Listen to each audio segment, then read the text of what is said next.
ऊंचाई। तान दे देना।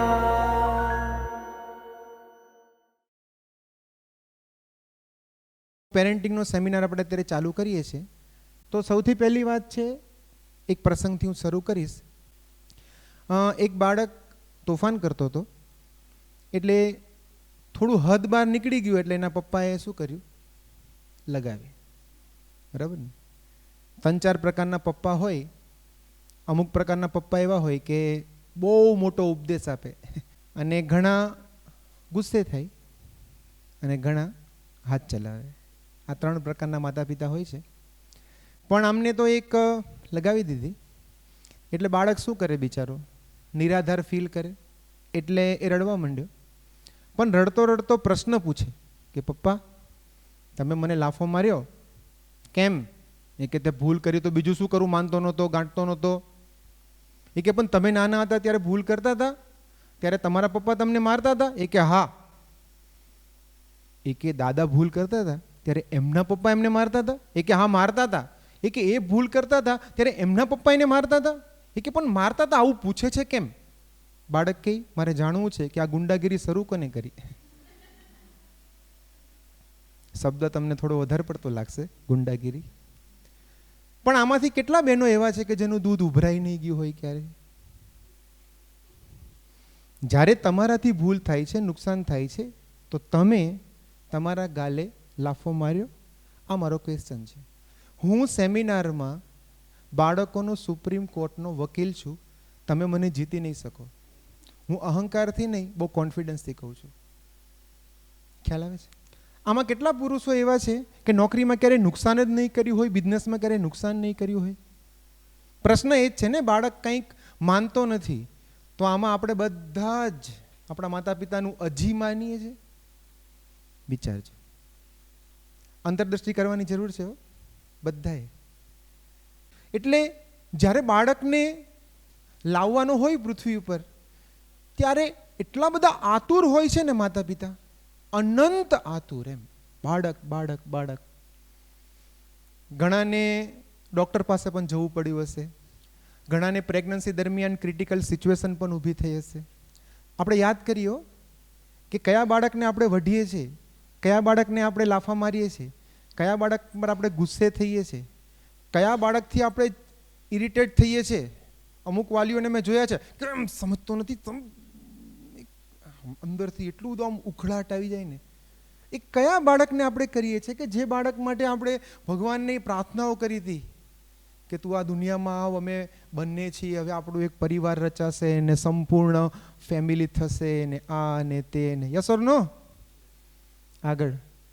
અને જ્યારે પહેલી વાર ખબર પડી, 2 લીટા આવ્યા, કેટલો આનંદ હતો કે હવે હું મમ્મી બની જઈશ, હવે હું પપ્પા બની જઈશ. કેટલી બધી ખુશી ખુશી હતી એકદમ. અને પછી તો તમે જાણી શકો છો, થોડા ભૂતકાળમાં જાઓ, કેટલો બધો આનંદ, કેટલો બધો પ્રેમ. અને ઘણા તો ફોટા શૂટ પણ પડાવ્યા હશે, બરાબર ને? કે બસ હવે આપણે 2માંથી 3 અથવા તો 2માંથી 4 થઈ રહ્યા છીએ. ઓકે. અને પહેલી વાર પુરુષો, લેડીઝ માટે તો છે જ, જ્યારે પહેલી વાર એમને પોતાના બાળકનો સ્પર્શ કર્યો, એ આખી અનુભૂતિ અલગ હતી. કરોડો અબજો રૂપિયામાં એ અનુભૂતિ હવે આપણને ક્યારે લાઈફમાં ન મળે. પહેલી વાર જ્યારે આપણે માતા બન્યા અને પહેલી વાર તમારા બાળકને જ્યારે તમારા હાથમાં આપવામાં આવ્યો હતો, ત્યારે તમને કેવો દેવદૂત સમાન બાળક લાગતો હતો. નિર્દોષ, કોમળ, હા, પ્રભુના પૈગંબર, દેવદૂત, ઘણું બધું એમ, નિર્દોષતાની મૂર્તિ. હજી અહીંયા સુધી વાંધો નથી એમ કહું છું. હજી બાળક નાનો છે, તમારે વધારે પ્રોસેસ નથી કરવાની, તમારા વાઈફ જ ઘણી બધી પ્રોસેસ કરે છે, બરાબર? પણ વાંધો નથી. બહુ તો નાના મોટા પીપી કર્યા હશે તમારા ખોડામાં, એનાથી વધારે કાંઈ એટલું બધું પુરુષોને સહન કરવાનું ઘણા અંશે નથી થતું. તો અમુકને તો બાળક આવ્યો ને તો પત્ની પ્રત્યે થોડો પ્રેમ વધી ગયો હોય, નાના મોટા પ્રોબ્લેમ હોય ને સોલ્વ થઈ જાય કે સારું, ના હવે બરાબર છે બધું. ત્યારબાદ હજી સુધી વાંધો નથી હો. ક્યાં સુધીની વાત, અત્યારે આપણે એને ગાલ પર લાફો મારીએ છીએ, એ જ ગાલ ઉપર આપણે એટલી બધી બચ્ચી ભરી છે કે જેની કોઈ સીમા નથી. એમ જે પેટ ઉપર આપણે બચ્ચી ભરી હતી એના ઉપર ચીટીઓ અત્યારે ચાલે છે. એમ એ મને આશ્ચર્ય લાગે છે કે 3-4 વર્ષમાં જ 5-6 વર્ષમાં જ આવું કેમ થઈ ગયું? આમાં ઘણા લેડીઝ જોબ કરતા હશે, ઘણા પુરુષો તો લગભગ કંઈક તો નોકરી ધંધો કરતા જ હોય. તો તમારો બોસ તમને થોડા પૈસા આપે છે તો પણ તમને એમ થાય છે કે મારે એની પ્રત્યે વફાદાર રહેવું જોઈએ, કેમ કરવું જોઈએ, અને આપણું જ બ્લડ એના ઉપર આપણે ઓવર જવું પડે અને મારવા સુધી પહોંચી જવું પડે, અને આપણને ગમે નહીં, ઇરિટેટ થાય. એ ઘટના થોડી વિચારવા જેવી છે. હજી અહીંયા સુધી વાંધો નથી, આપણે એને ચાલતા શીખવ્યો, બરાબર ને? કેવી મજા આવતી હતી, ડગુમગુ, બરાબર. હજી અહીંયા સુધી વાંધો નથી, નાના નાના રમકડા માંગે છે, પ્રોબ્લેમ નથી. હવે થોડો પ્રોબ્લેમ શરૂ થાય છે જ્યારે એને તમે જમાડવાનું શરૂ કરો. અમુક વસ્તુ જે એને રિક્વાયરમેન્ટ હશે ને એ કરવામાં વાંધો નહીં આવે, પણ જે તમારે કરાવવું હશે ને એમાં પ્રોબ્લેમ થશે.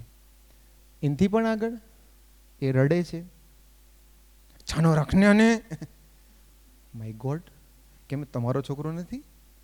આમ કેવા આપણે થઈ જઈએ. તો આવા થવું એ કંઈ ખરાબ વસ્તુ નથી. અહીંયા સુધી હજી વાંધો નથી. પછી પ્રશ્ન આવે છે, તમારે જે બોલવું હોય એ બોલો. માતા પિતા એમ ઈચ્છે છે કે હું કહું એમ જ કર, અને બાળકો શું કહે છે? હું મને ફાવે એમ જ કરીશ. આવી ગયું? હવે પ્રોબ્લેમ શરૂ થાય છે, ખ્યાલ આવે છે? ત્યારબાદ તમે એને ના પાડો છો કે બેટા સોફા ઉપર કૂદકા ના માર, અને તમે એને જેટલા ના પાડો એટલા એ કૂદકા મારે. પ્રોબ્લેમ. ભણવા માટેના તો કેટલા ડખા, હોમવર્કના કેટલા ડખા, બેગ ભરાવાના કેટલા ડખા, પરીક્ષામાં વાંચે નહીં. એટલે હવે બધા પ્રશ્નોની શરૂઆત થાય છે. આપણે એમનેમ તો એને કંઈ સજા નથી આપતા, બરાબર ને? અને આ રાક્ષસ તો એવો છે, એને છોડવો તો અત્યંત, બાળકોને નહીં હો, પ્લીઝ. કોઈ કંપનીના ટાવર જો એક દિવસ બંધ રહીને તો ઘણા ગાંડાની સંખ્યા નોંધાય સુરતમાં. પ્રયોગ કરવો હોય તો કરીએ. એક જ દિવસ ટાવર નથી આવતો ને તો આપણને એમ થાય કે હમણાં કંઈક આપણામાં ઓછું થઈ ગયું છે એમ. બોલો. તો પ્રશ્ન શરૂ થયો. એમાંય જો બાળક બધું રફે દફે કરી નાખે ને ગંદો થઈને આવે, આપણને ચીડ ચડે. બધું ઘર આમ મરઘા પીખ્યા જેવું કરી નાખે, એટલે આપણને થાય કે આવું શું કામ કરે છે, તું મારી ઉપર દયા કર. એવા બધા વાક્યો નીકળવા માંડે. પછી એમાં પણ જો ભાઈ બહેન હોય ને તો આપણને શું થાય કે આપણા બાળક માટે એક બીજા એના ભાઈ કે બહેનને લાવવા જોઈએ. આપણે કેવા ભદ્ર ભાવનાથી બીજા બાળકને જન્મ આપ્યો હતો, અને એ બે જે લીલાઓ કરે લવકુશ, એટલે એમાં તો બહુ તકલીફ. આ કાનમાં ધુમાડા ન નીકળે, પણ આ ફિલ્માંકન કરવામાં આવ્યું છે. અને એ ગુસ્સે થાય છોકરા, અને એની સામે મમ્મી પણ એટલી ગુસ્સે. અને વચ્ચેનો મારનો સીન મેં લીધો નથી, બરાબર? એની પછી આ સીન આવે છે જેમાં છોકરો રડે છે અને અડધો કલાક પછી મમ્મી રડે છે. યસ ઓર નો? અથવા મનમાં દુઃખ થાય કે આવું મેં શું કામ કર્યું. તો મને એમ થાય છે કે લાઈફમાં આપણે દરેક વસ્તુની તાલીમ લઈએ છીએ. અહીંયા આપણે ભણ્યા, કોને ભણવાનું ગમતું હતું? સાચું બોલજો. અને તમે જે ભણ્યા એ તમને કામ કેટલું લાગે છે તો બહુ મોટો ક્વેશ્ચન છે.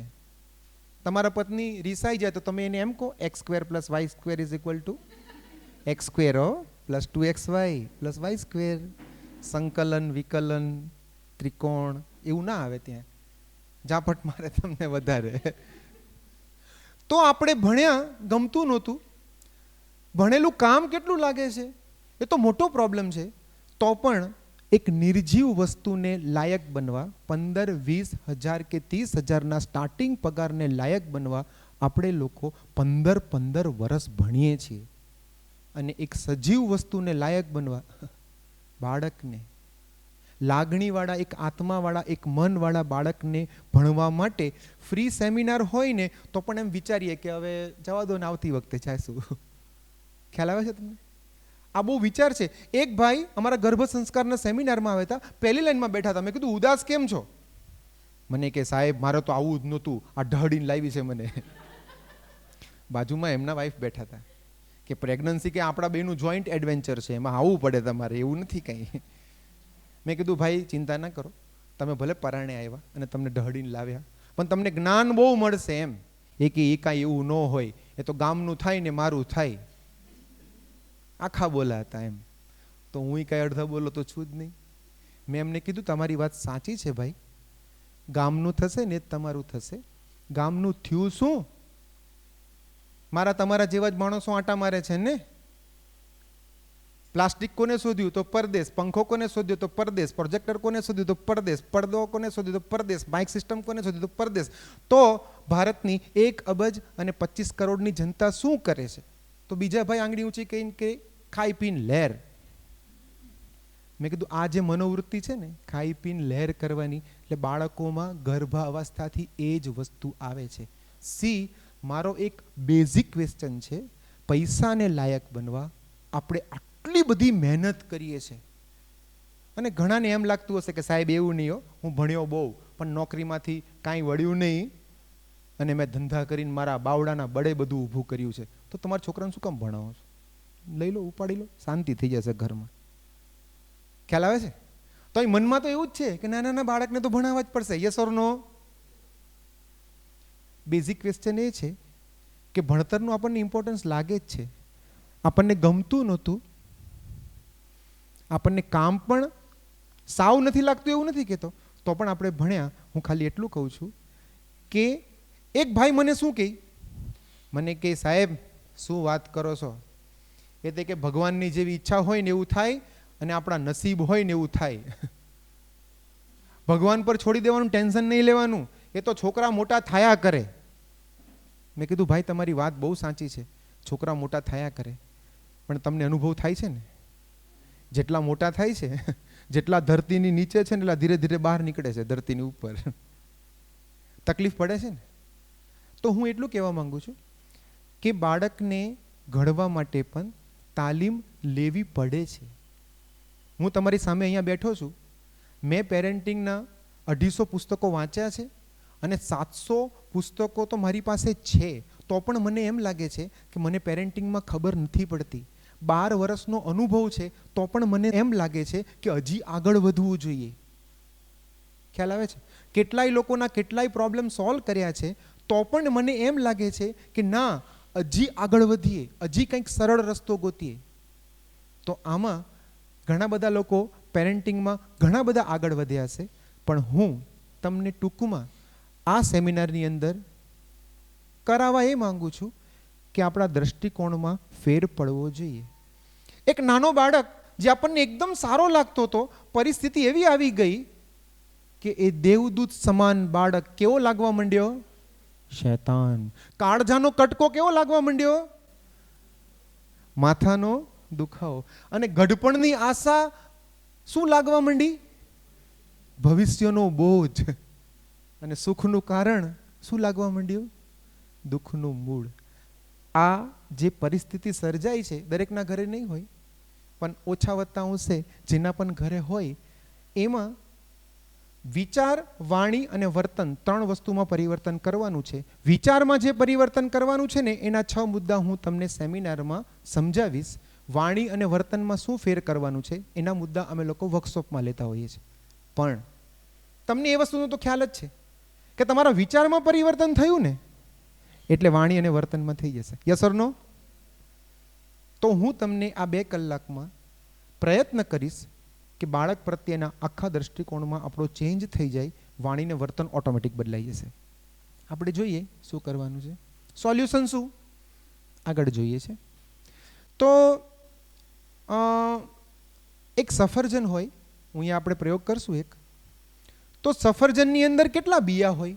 હું તમને એક સફરજન બતાવું છું, ગેસ કરો. આ એક સફરજન છે, બરાબર? આ સફરજનમાં ગેસ કરો કેટલા બિયા હશે? એક કેટલા કહે છે? આંગળી ઊંચી કરો તો. ઓકે. કોઈ એમ કહે છે કે આમાં 1 બીયું હશે. ચલો 2 કેટલા કહે છે? કાંઈ વાંધો નહીં. 3 કેટલા કહે છે? Very good. 4 કેટલા કહે છે? ઘણા બધા. હા, 4 થી 5. તો હવે આને કાપીને નક્કી કોણ કરશે કે આમાં કેટલા છે? તમે અહીંયા આવી જાઓ. આ સફરજન છે અને આ ચપ્પુ છે. ચપ્પુ થોડુંક તેજ છે એટલે વાગે નહીં, એમ બીજું કાંઈ નહીં. આપણે ગણીએ કેટલા અંદરથી નીકળે છે સફરજનમાં. ઓકે, નીચે પડી જાય બિયા, ટેન્શન નહીં લેતા. ઓકે, અને જેને ભૂખ લાગી હોય કહેજો. ધોયેલું સફરજન છે અને સારું સફરજન છે. કેટલા છે? 4 બિયા છે. Very good. આમ અંદરથી ખોતરીને કંઈ જોવું છે તમારે? ઓકે, ચાલો વાંધો નહીં. Very good. એ સફરજન તમે ત્યાં મૂકીને પાછા બેસી શકો છો. બરાબર, પાછળથી બેસી જજો. ઓકે, તો 4 વાળા સાચા. Very good. પણ દર વખતે 4 હોય એવું નથી, અલગ અલગ હોઈ શકે. હવે કોઈ મને એમ કહેશે, એક બીયું મને આપજો. એક સફરજનમાં આપણે ગેસ કરી શક્યા કે કેટલા બિયા છે? હા કે ના? ઓકે, હવે મારી પાસે આ એક બીયું છે. કોઈ મને એમ કહેશે કે આ એક બિયામાં કેટલા સફરજન છે? મને રસ આમાં છે. આ એક બિયામાં કેટલા સફરજન છે? ઘણા બધા. ગણી શકાય? એક સફરજનમાં કેટલા બિયા છે તમે ગણી શકશો, પણ એક બિયામાં કેટલા સફરજન છે આ દુનિયાનો કોઈ વ્યક્તિ ગણી ન શકે. પણ હું એમ કહું છું કે આ બિયામાંથી એક પણ સફરજન ના થાય, ભલે આમાં હોય. ક્યારે? જો એનો યોગ્ય ઉછેર ના કરો ને. વિચારજો, ફરી કહું છું, એક સફરજનમાં કેટલા બિયા છે તમે કાઉન્ટ કરી શકો છો. એક બિયામાં કેટલા સફરજન છે તમને બધાને વિશ્વાસ છે કે ઇન્ફાઇનાઇટ. કારણ કે એક વાવ્યું એમાંથી સફરજન થયા, બીજા વાવો એમાંથી સફરજન થયા, ચેઇન ચાલશે. પણ હું તમને એમ કહું છું કે એક બિયામાં ભલે અનંત સફરજન હોય, પણ એક પણ સફરજન બહાર ના નીકળે જો એનો યોગ્ય ઉછેર કરવામાં ના આવે ને તો. એમ તમારા ઘરની અંદર જેવા પણ બાળકો તમને આમાંથી કાંઈ પણ લાગતું હોય, શેતાન કે માથાનો દુખાવો કે ભવિષ્યનો બોજ કે દુઃખનું મૂળ કે જે પણ કંઈ, એ બધા બાળકો એક બીજ જેવા છે. તમારે એમાંથી શું બહાર કાઢવું છે? તમારા પર છે. સિમ્પલ. તમારા ઉછેર પર છે, તમારી કાળજી પર છે. જેમ ઇઝરાયલની અંદર એ લોકો ખેતી કરે છે, 3 જ ઇંચ વરસાદ પડે છે, તો પણ આપણા કરતાં સારામાં સારી ખેતી કરે છે. અને આપણા ભારતમાં સરેરાશ 10 થી 12 ઇંચ વરસાદ પડે છે, તો પણ આપણે ઘણી બધી વસ્તુ ઇમ્પોર્ટ કરવી પડે છે. અને આપણે ખેતી શીખવા ત્યાં જવું પડે છે. જમીન પણ છે, બીજ પણ છે, આવડત. સંતાનને જન્મ આપી શક્યા, પણ શાંતિપૂર્ણ ઉછેર કરતા શીખવાનું છે. તો એ બાબતે હું તમને 4-5 વસ્તુ કહું. આ વિશ્વવંદ્ય નામના એક ચિંતક હતા, એમને એક વાત લખી છે. આ હું નથી કહેતો, આ ચિંતકો કહે છે કે આપણા દેશમાં 100 માંથી 99 લોકોને બાળકોનો ઉછેર કેવી રીતે કરવો ને એ આવડતું નથી. તેઓ માતા પિતા બનવા બહુ જ આતુર હોય છે, પણ એમાં કેટલી જવાબદારી છે ને તેનો તેમને ખ્યાલ નથી. એટલે હું તમને અહીંયા આક્ષેપ આપવા માટે ચાહતો નથી. આ કોક વ્યક્તિ શું કહે છે એ આપણે વિચારી. બીજું, ગીજુભાઈ બધેકા, નામ સાંભળ્યું હશે, બાળકોની મૂછાળીમાં કહેવાય. એમ કહે છે કે બાળક પ્રત્યેના વ્યવહારમાં એક માતા પિતા ભૂલ કરે તો તેને સુધારવાનું 1000 શિક્ષક માટે પણ અશક્ય થઈ જાય છે. આગળની વાત, આને ઓળખો છો? આ ઇન્દ્રા નુઈ છે. કોણ છે ભાઈ ઇન્દ્રા નુઈ? ઇન્દ્રા નુઈ પેપ્સી કંપની છે, જે પેપ્સિકો, એના CEO છે. 2006 થી 18 સુધી હતા, અત્યારે છે કે નહીં મને ખ્યાલ નથી. વિશ્વ પ્રસિદ્ધ કંપનીના CEO થવું સહેલું છે, પણ એક માતા થવું અઘરું છે. પ્રથમ કાર્યમાં ઉણપ ચાલે, બીજામાં ના ચાલે. ખ્યાલ આવે છે? મોટા મોટા લોકો જે એની અનુભૂતિ છે એ આપણી સામે પ્રસ્તુત કરે છે, જે આપણી પણ અનુભૂતિ કાંઈક અંશે તો આવી જ છે ને. બીજી વસ્તુ, અમને ઓળખો છો? ઓકે, આપણો ભારત દેશ છે, વડાપ્રધાન કોણ છે? નરેન્દ્ર મોદી. એમ બ્રિટનના એક સમયના વડાપ્રધાન, એમનું નામ છે ટોની બ્લેર. હવે એમનો દીકરો યુવા અવસ્થામાં દારૂ પીને સડક ઉપર પકડાયો અને પોલીસ એને એરેસ્ટ કરી ગયા. ત્યારે વડાપ્રધાન હતા.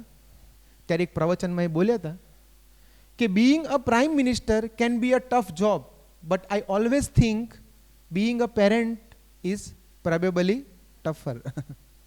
દેશ ચલાવવો સહેલો છે, પણ પોતાના બાળકોને કહ્યામાં રાખવા અથવા તો સંસ્કારી રીતે ઉછેર કરવો મહેનતનું કામ છે. વોલ્ટ ડિઝની તો બધા ઓળખે છે આખી દુનિયાની અંદર. એ કહે છે કે મારી આટલી બધી ખ્યાતિ પ્રખ્યાતિ મારી દીકરી પાસેથી કહ્યું કરાવવામાં મને કાંઈ કામ લાગતી નથી. મને લાગે છે કે વિશ્વ વિખ્યાત બનવામાં માલ નથી. એના કરતાં મેં મારા બાળકોને ટાઈમ આપ્યો હોત ને તો મને વધારે આનંદ આવત. આ માણસો ધન્યવાદ આપવા જોઈએ આ લોકોને, આપણા માટે આવા વાક્ય લખી ગયા છે.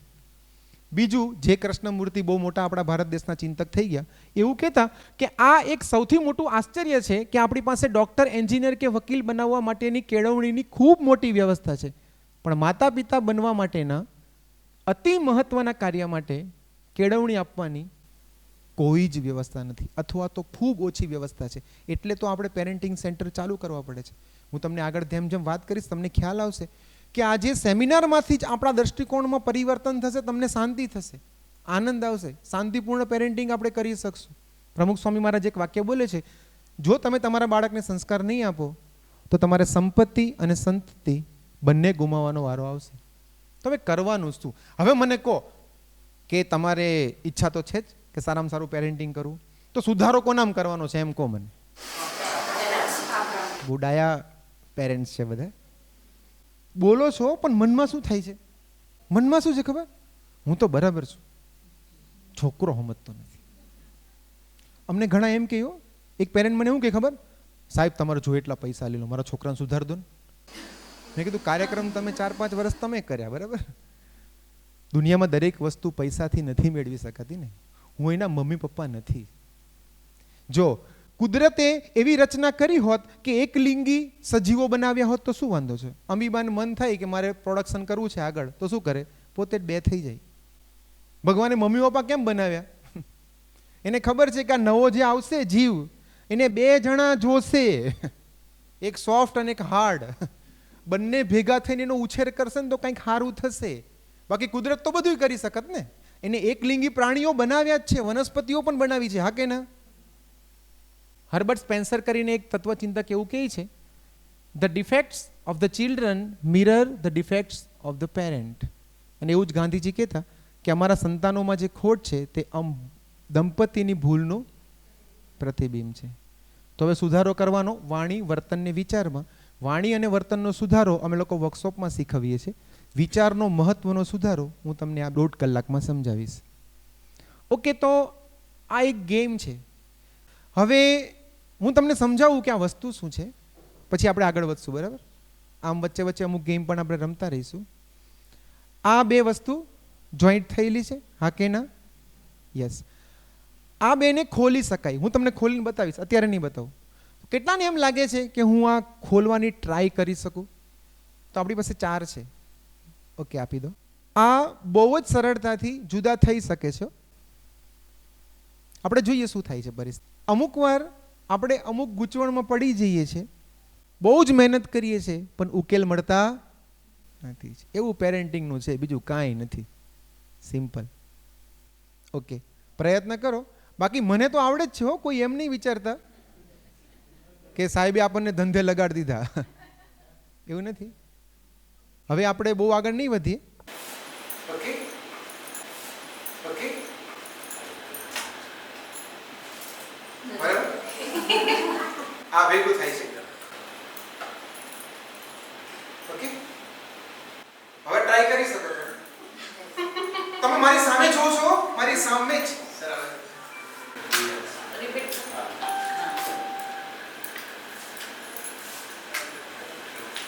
બરાબર? હવે અંદર નાખું છું. ઓકે, હવે ઘરે જઈને કરીશ. હવે તમારી પાસેથી આ વસ્તુ, વેરી ગુડ, ધન્યવાદ. આમને આપણે તાળીથી વધાવીએ. Very good.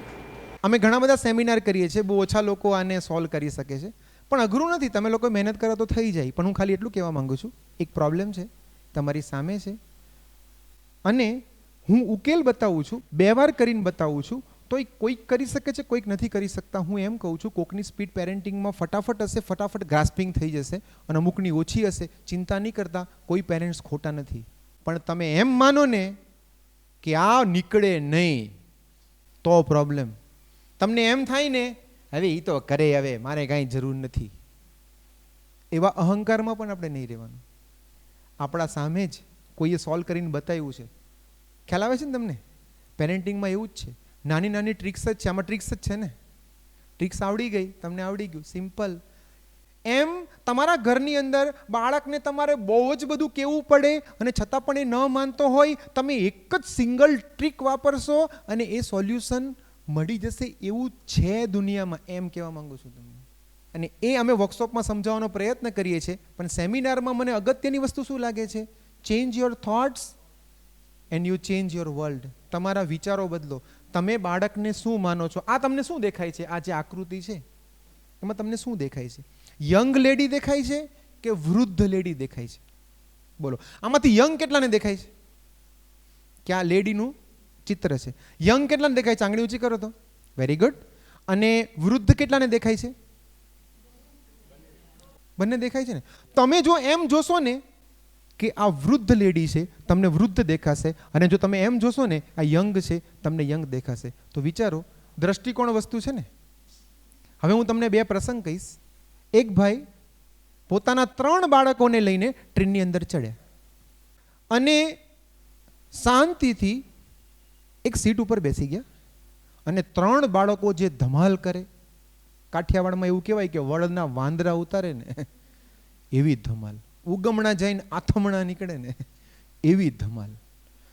ત્યાં સુધીની કોઈ જમતા હોય તો જમવાનું અંદર હાથ નાખીને ખાઈ લે. આ તો કેટલો અવિવેક કહેવાય. કોઈના કપડાં પ્લસ માઇનસ કરે, ઠેકડા મારે, કોકના ઉપરથી નીચે પડે. આટલી બધી ધમાલ, આખા પોતાના કમ્પાર્ટમેન્ટમાંથી બીજે જઈને ત્રીજે જઈને આખો ડબ્બો માથે લીધો એવું સમજો તમે. અને પેલા ભાઈ શાંતિથી માથે હાથ દઈને બેઠા હતા. એટલે બધાએ એને કીધું કે ભાઈ આ તમારા જ છોકરા છે ને? અમુક વાર ભેગા ચડ્યા હોય એટલે એના જ હોય એવું ન હોય, તપાસ કરવી પડે કોકને કંઈક પૂછતા પહેલા. કે તમારા જ છે કે હા? કહેતા કેમ નથી કંઈ? આખો ડબ્બો માથે લીધો છે. તમે પિતા તરીકે આટલી જવાબદારી તમારી સમજતા નથી તમે? એ કે હું મારી જવાબદારી સમજુ છું એટલે જ નથી બોલતો. કેમ ભાઈ, જવાબદારી સમજીને બોલતા નથી? આના મધર હમણાં જ મૃત્યુ પામ્યા છે 10 દિવસ પહેલા. આજે અમને અગ્નિ સંસ્કાર કરીને ઘરે જાઉં છું. બોલો આ બાળકોને શું કહું? હવે જે બાળકો તોફાની લાગતા હતા ને, આ સમાચાર મળતા ડબ્બામાં બધા લોકોને એના પ્રત્યે દયા આવવા લાગી. જેના પ્રત્યે ગુસ્સો ચડતો હતો એની દયા આવવા માંડી. કેમ? દ્રષ્ટિકોણ ચેન્જ થઈ ગયો. અને શું બન્યું? પોતાના એકદમ પર્સનલ ડબ્બામાંથી સારી સારી વસ્તુ બાળકોને આપવા માંડ્યા. અમુક લોકો કપડાં આપવા માંડ્યા, અમુક લોકો રમકડા આપવા માંડ્યા. જેના પર ગુસ્સો ચડતો હતો ને એની દયા આવવા માંડી. દ્રષ્ટિકોણમાં ચેન્જ થઈ જાય ને, બદલાઈ જાય. તમે તમારા બાળકને શું માનો છો ને બહુ જ ઇમ્પોર્ટન્ટ છે. એ આખો દ્રષ્ટિકોણ ચેન્જ આપણે 1.5 કલાકની અંદર કરવો છે, 100%. બીજો પ્રસંગ છે કે એક બેન હતા, એમને ક્યાંક જવાનું હતું પરદેશમાં. તો એરપોર્ટ ઉપર એ ગયા. એનાઉન્સમેન્ટ એવું થયું કે તમારું પ્લેન અડધો કલાક લેટ છે. એટલે એમને થયું ટાઈમ પાસ કરવા માટે હું છાપું વાંચું. એટલે એક સ્ટોર પરથી એમને છાપું લીધું અને ટાઈમ પાસ કરવા માટે વેફર લીધી. હવે બન્યું એવું કે જે વેઇટિંગ હોય એરિયા એની અંદર બેસવા ગયા તો એક ભાઈ એક સીટ ઉપર પહેલેથી જ બેઠા હતા. અને હવે આમને એમની બાજુમાં જ બેસવું પડે એમ હતું, બીજી કોઈ જગ્યા ખાલી નથી. અને એ બેસી ગયા. સામે એક ટેબલ હતું. અને આ બેને પછી વેફર ખાવાનું ચાલુ કર્યું. પેપર વાંચતા જાય, વેફર ખાતા જાય. બન્યું એવું કે એમને પહેલી વેફર ખાધી ને તો બાજુવાળા ભાઈએ એમનામાંથી બીજી વેફર લીધી. સમજાણું? એને થયું કે કેટલો સ્ટુપિડ માણસ છે, કેવું આપણને આ ઇરિટેશન આવે. અને આશ્ચર્યની વાત એ છે, એક આ ખાય ને એક પેલા ભાઈ ખાય, એક આ ખાય ને એક પેલા ભાઈ ખાય. એટલે અંદરથી કેટલો ગુસ્સો ચડે કે કોમન સેન્સ છે કે નહીં. એકદમ અકળામણ થતી હતી અંદર. એને એમ થતું હતું કે આ ખોટો છે, હું સાચી છું. યસ ઓર નો? બન્યું એવું કે છેલ્લી વેફર રહી. આ બેનને એમ કે છેલ્લી તો બને જ ખાવા દેશે. અને બન્યું એવું કે છેલ્લી ઓલો ખાઈ ગયો. અને આમને એટલી ચીડ ચડીને સીધું છાપું લઈને ઊભા થઈ ગયા કે હું ઊભી રહીશ, આની બાજુમાં નથી બેસવું. અને અંદર ગઈ, હાથ ધોયા અને છાપું નાખી દીધું કચરાપેટીમાં. મૂડ ઓફ થઈ ગયો હતો. અને એનું પર્સ ખોલ્યું તો એનું વેફરનું પડીકું એના પર્સમાં જ હતું. એકચ્યુઅલી એ જે બેન હતા ને એ ઓલાની વેફર ખાતા હતા. ઓલી સોરી કેવા આવી એ પહેલા તો ઓલો પ્લેનમાં ઉપડી ગયો હતો. આ દ્રષ્ટિકોણનો ચેન્જ છે. મેં તમને 2 પ્રસંગ કીધા, ઊંડાણથી સમજજો. હું બહુ હા હા હીમાં માનતો નથી. સિમ્પલ વસ્તુ. પહેલો પ્રસંગ ટ્રેનનો, જેના ઉપર તમને ગુસ્સો આવતો હતો ને, દ્રષ્ટિકોણ ચેન્જ થઈ ગયો, દયા આવવા માંડી. બીજા પ્રસંગમાં વેફરમાં તમને વાંક સામેવાળાનો લાગતો હતો ને, દ્રષ્ટિકોણ ચેન્જ પોતાનો લાગવા માંડ્યો. હું તમને એ જ કહું છું, અત્યારે તમને બાળક પર ગુસ્સો આવે છે ને, દ્રષ્ટિકોણ ચેન્જ કરશો ને, દયા આવશે કે મારો બાળક કેમ આ નથી કરી શકતો. અત્યારે તમને એમ લાગે છે ને કે મારો બાળક ખોટો છે, દ્રષ્ટિકોણ ચેન્જ કરશો ને તમને એમ લાગશે કે મારે ક્યાંક પરિવર્તન કરવા જેવું છે. સિમ્પલ 6 મુદ્દા હું તમને સમજાવવાનો પ્રયત્ન કરીશ. તો આપણે બાળકને શું માનીએ છીએ? કોઈ મને કહેશો બાળક એટલે શું? બાળક એટલે શું? એમ કુમળું ફૂલ, વેરી ગુડ. પછી બાળકને આપણે માનીએ છીએ શું? C most important thing. તમે તમારી પત્નીને શું માનો છો એના પર જ છે. આ ગામડાની આવેલી છે, ભણેલી નથી, આ સુધરવાની નથી, પતી ગયું. કોરી સ્લેટ. પછી ખીલતું ફૂલ. પછી પ્રભુના પૈગંબર, દેવદૂત. પછી બીજું સાચું કેજો, આ તો આદર્શ છે. મને મોટા ભાગના વાલીઓ આમ સેમિનારમાં આવું જ કહે છે. બાકી શું કે ખબર? જવા દો ને સાહેબ, મારો છોકરો એટલો ધમાલ્યો છે ને, એટલો ધમાલ્યો છે ને મારો છોકરો, માનતો જ નથી, ગાંઠતો જ નથી, હાવ ઢગલાને જવા જેવો છે, હાવ ડફોડ જેવો છે, હાવ સ્લો છે, પેન્ટિયમ 1. ખ્યાલ આવે છે? સી, તમે સામેવાળા વ્યક્તિને જે માનો છો ને એવી જ વાણીને તમારું વર્તન એવું જ થાય. હું એમ નથી કહેતો કે દરેકને પોતાના બાળક પર ગુસ્સો આવે છે. અમુક વાર ગુસ્સો આવે છે, અમુક વાર એટલું કાલું કાલું મીઠું બોલે ને અમુક વાર પ્રેમ આવે છે. આ બંને લાગણી ભેગી થાય છે આપણને. હું એમ કહું છું, પ્રેમમાં મને વાંધો નથી, ગુસ્સામાં વાંધો છે. દ્રષ્ટિકોણ ચેન્જ કરશું ને ગુસ્સો ઓછો થઈ જશે. એ આપણે કાર્યક્રમ અહીંયા 1.5 કલાકમાં કરવો છે. હવે 1.5 કલાક બાકી છે. ઓકે.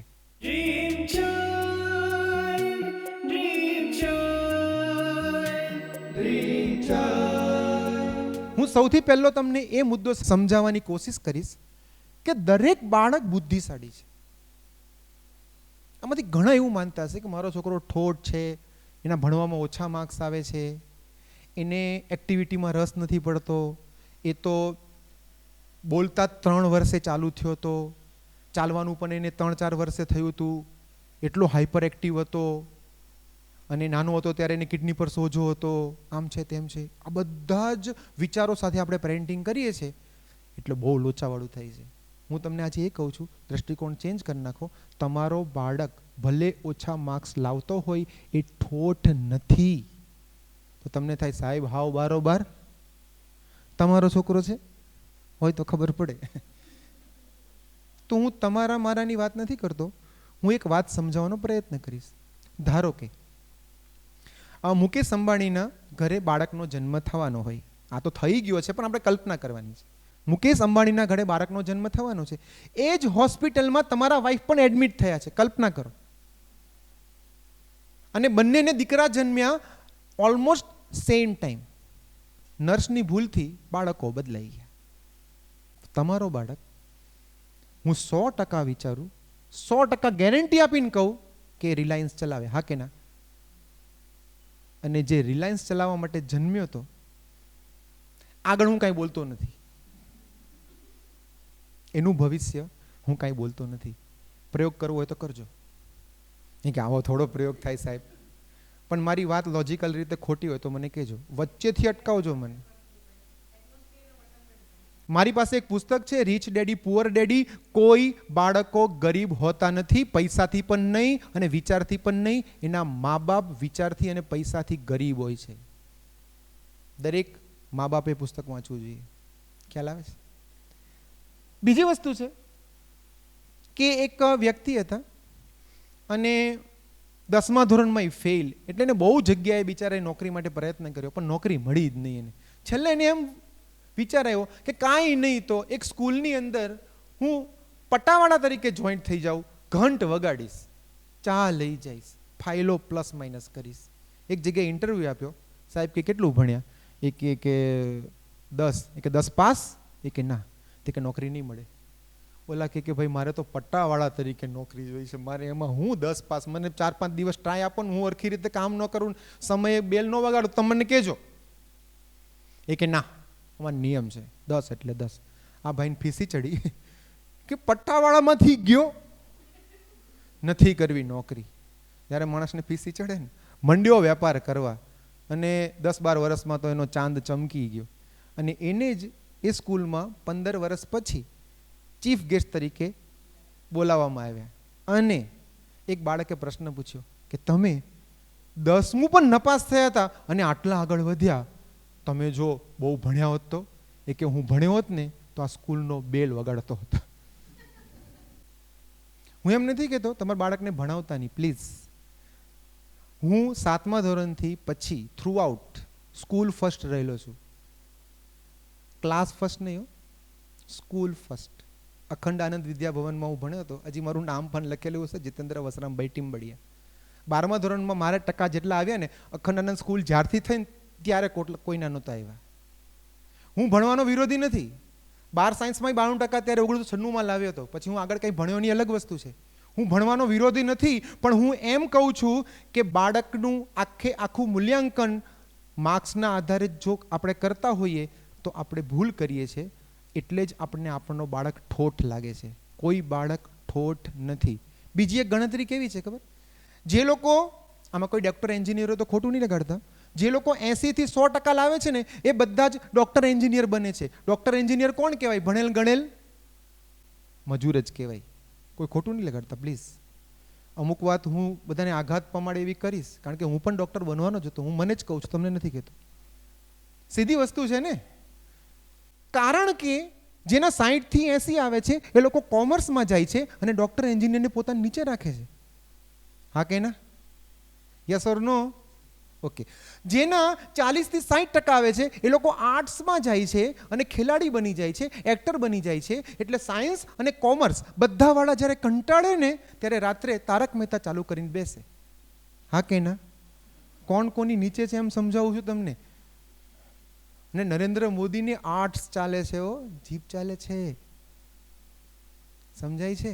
બીજું ઘણું ચાલતું હશે, પણ જીભ બહુ ચાલે છે. પ્રમુખ સ્વામી મહારાજના અંતિમ સંસ્કારમાં નરેન્દ્ર મોદી આવ્યા હતા, એક વાક્ય બોલ્યા કે તમે તમારા ગુરુ ગુમાવ્યા છે, મેં મારા પિતા ગુમાવ્યા છે. અમે લોકો શોખ થઈ ગયા કે આવું વાક્ય તો અમને કોઈને નથી આવ્યું. હા કે ના?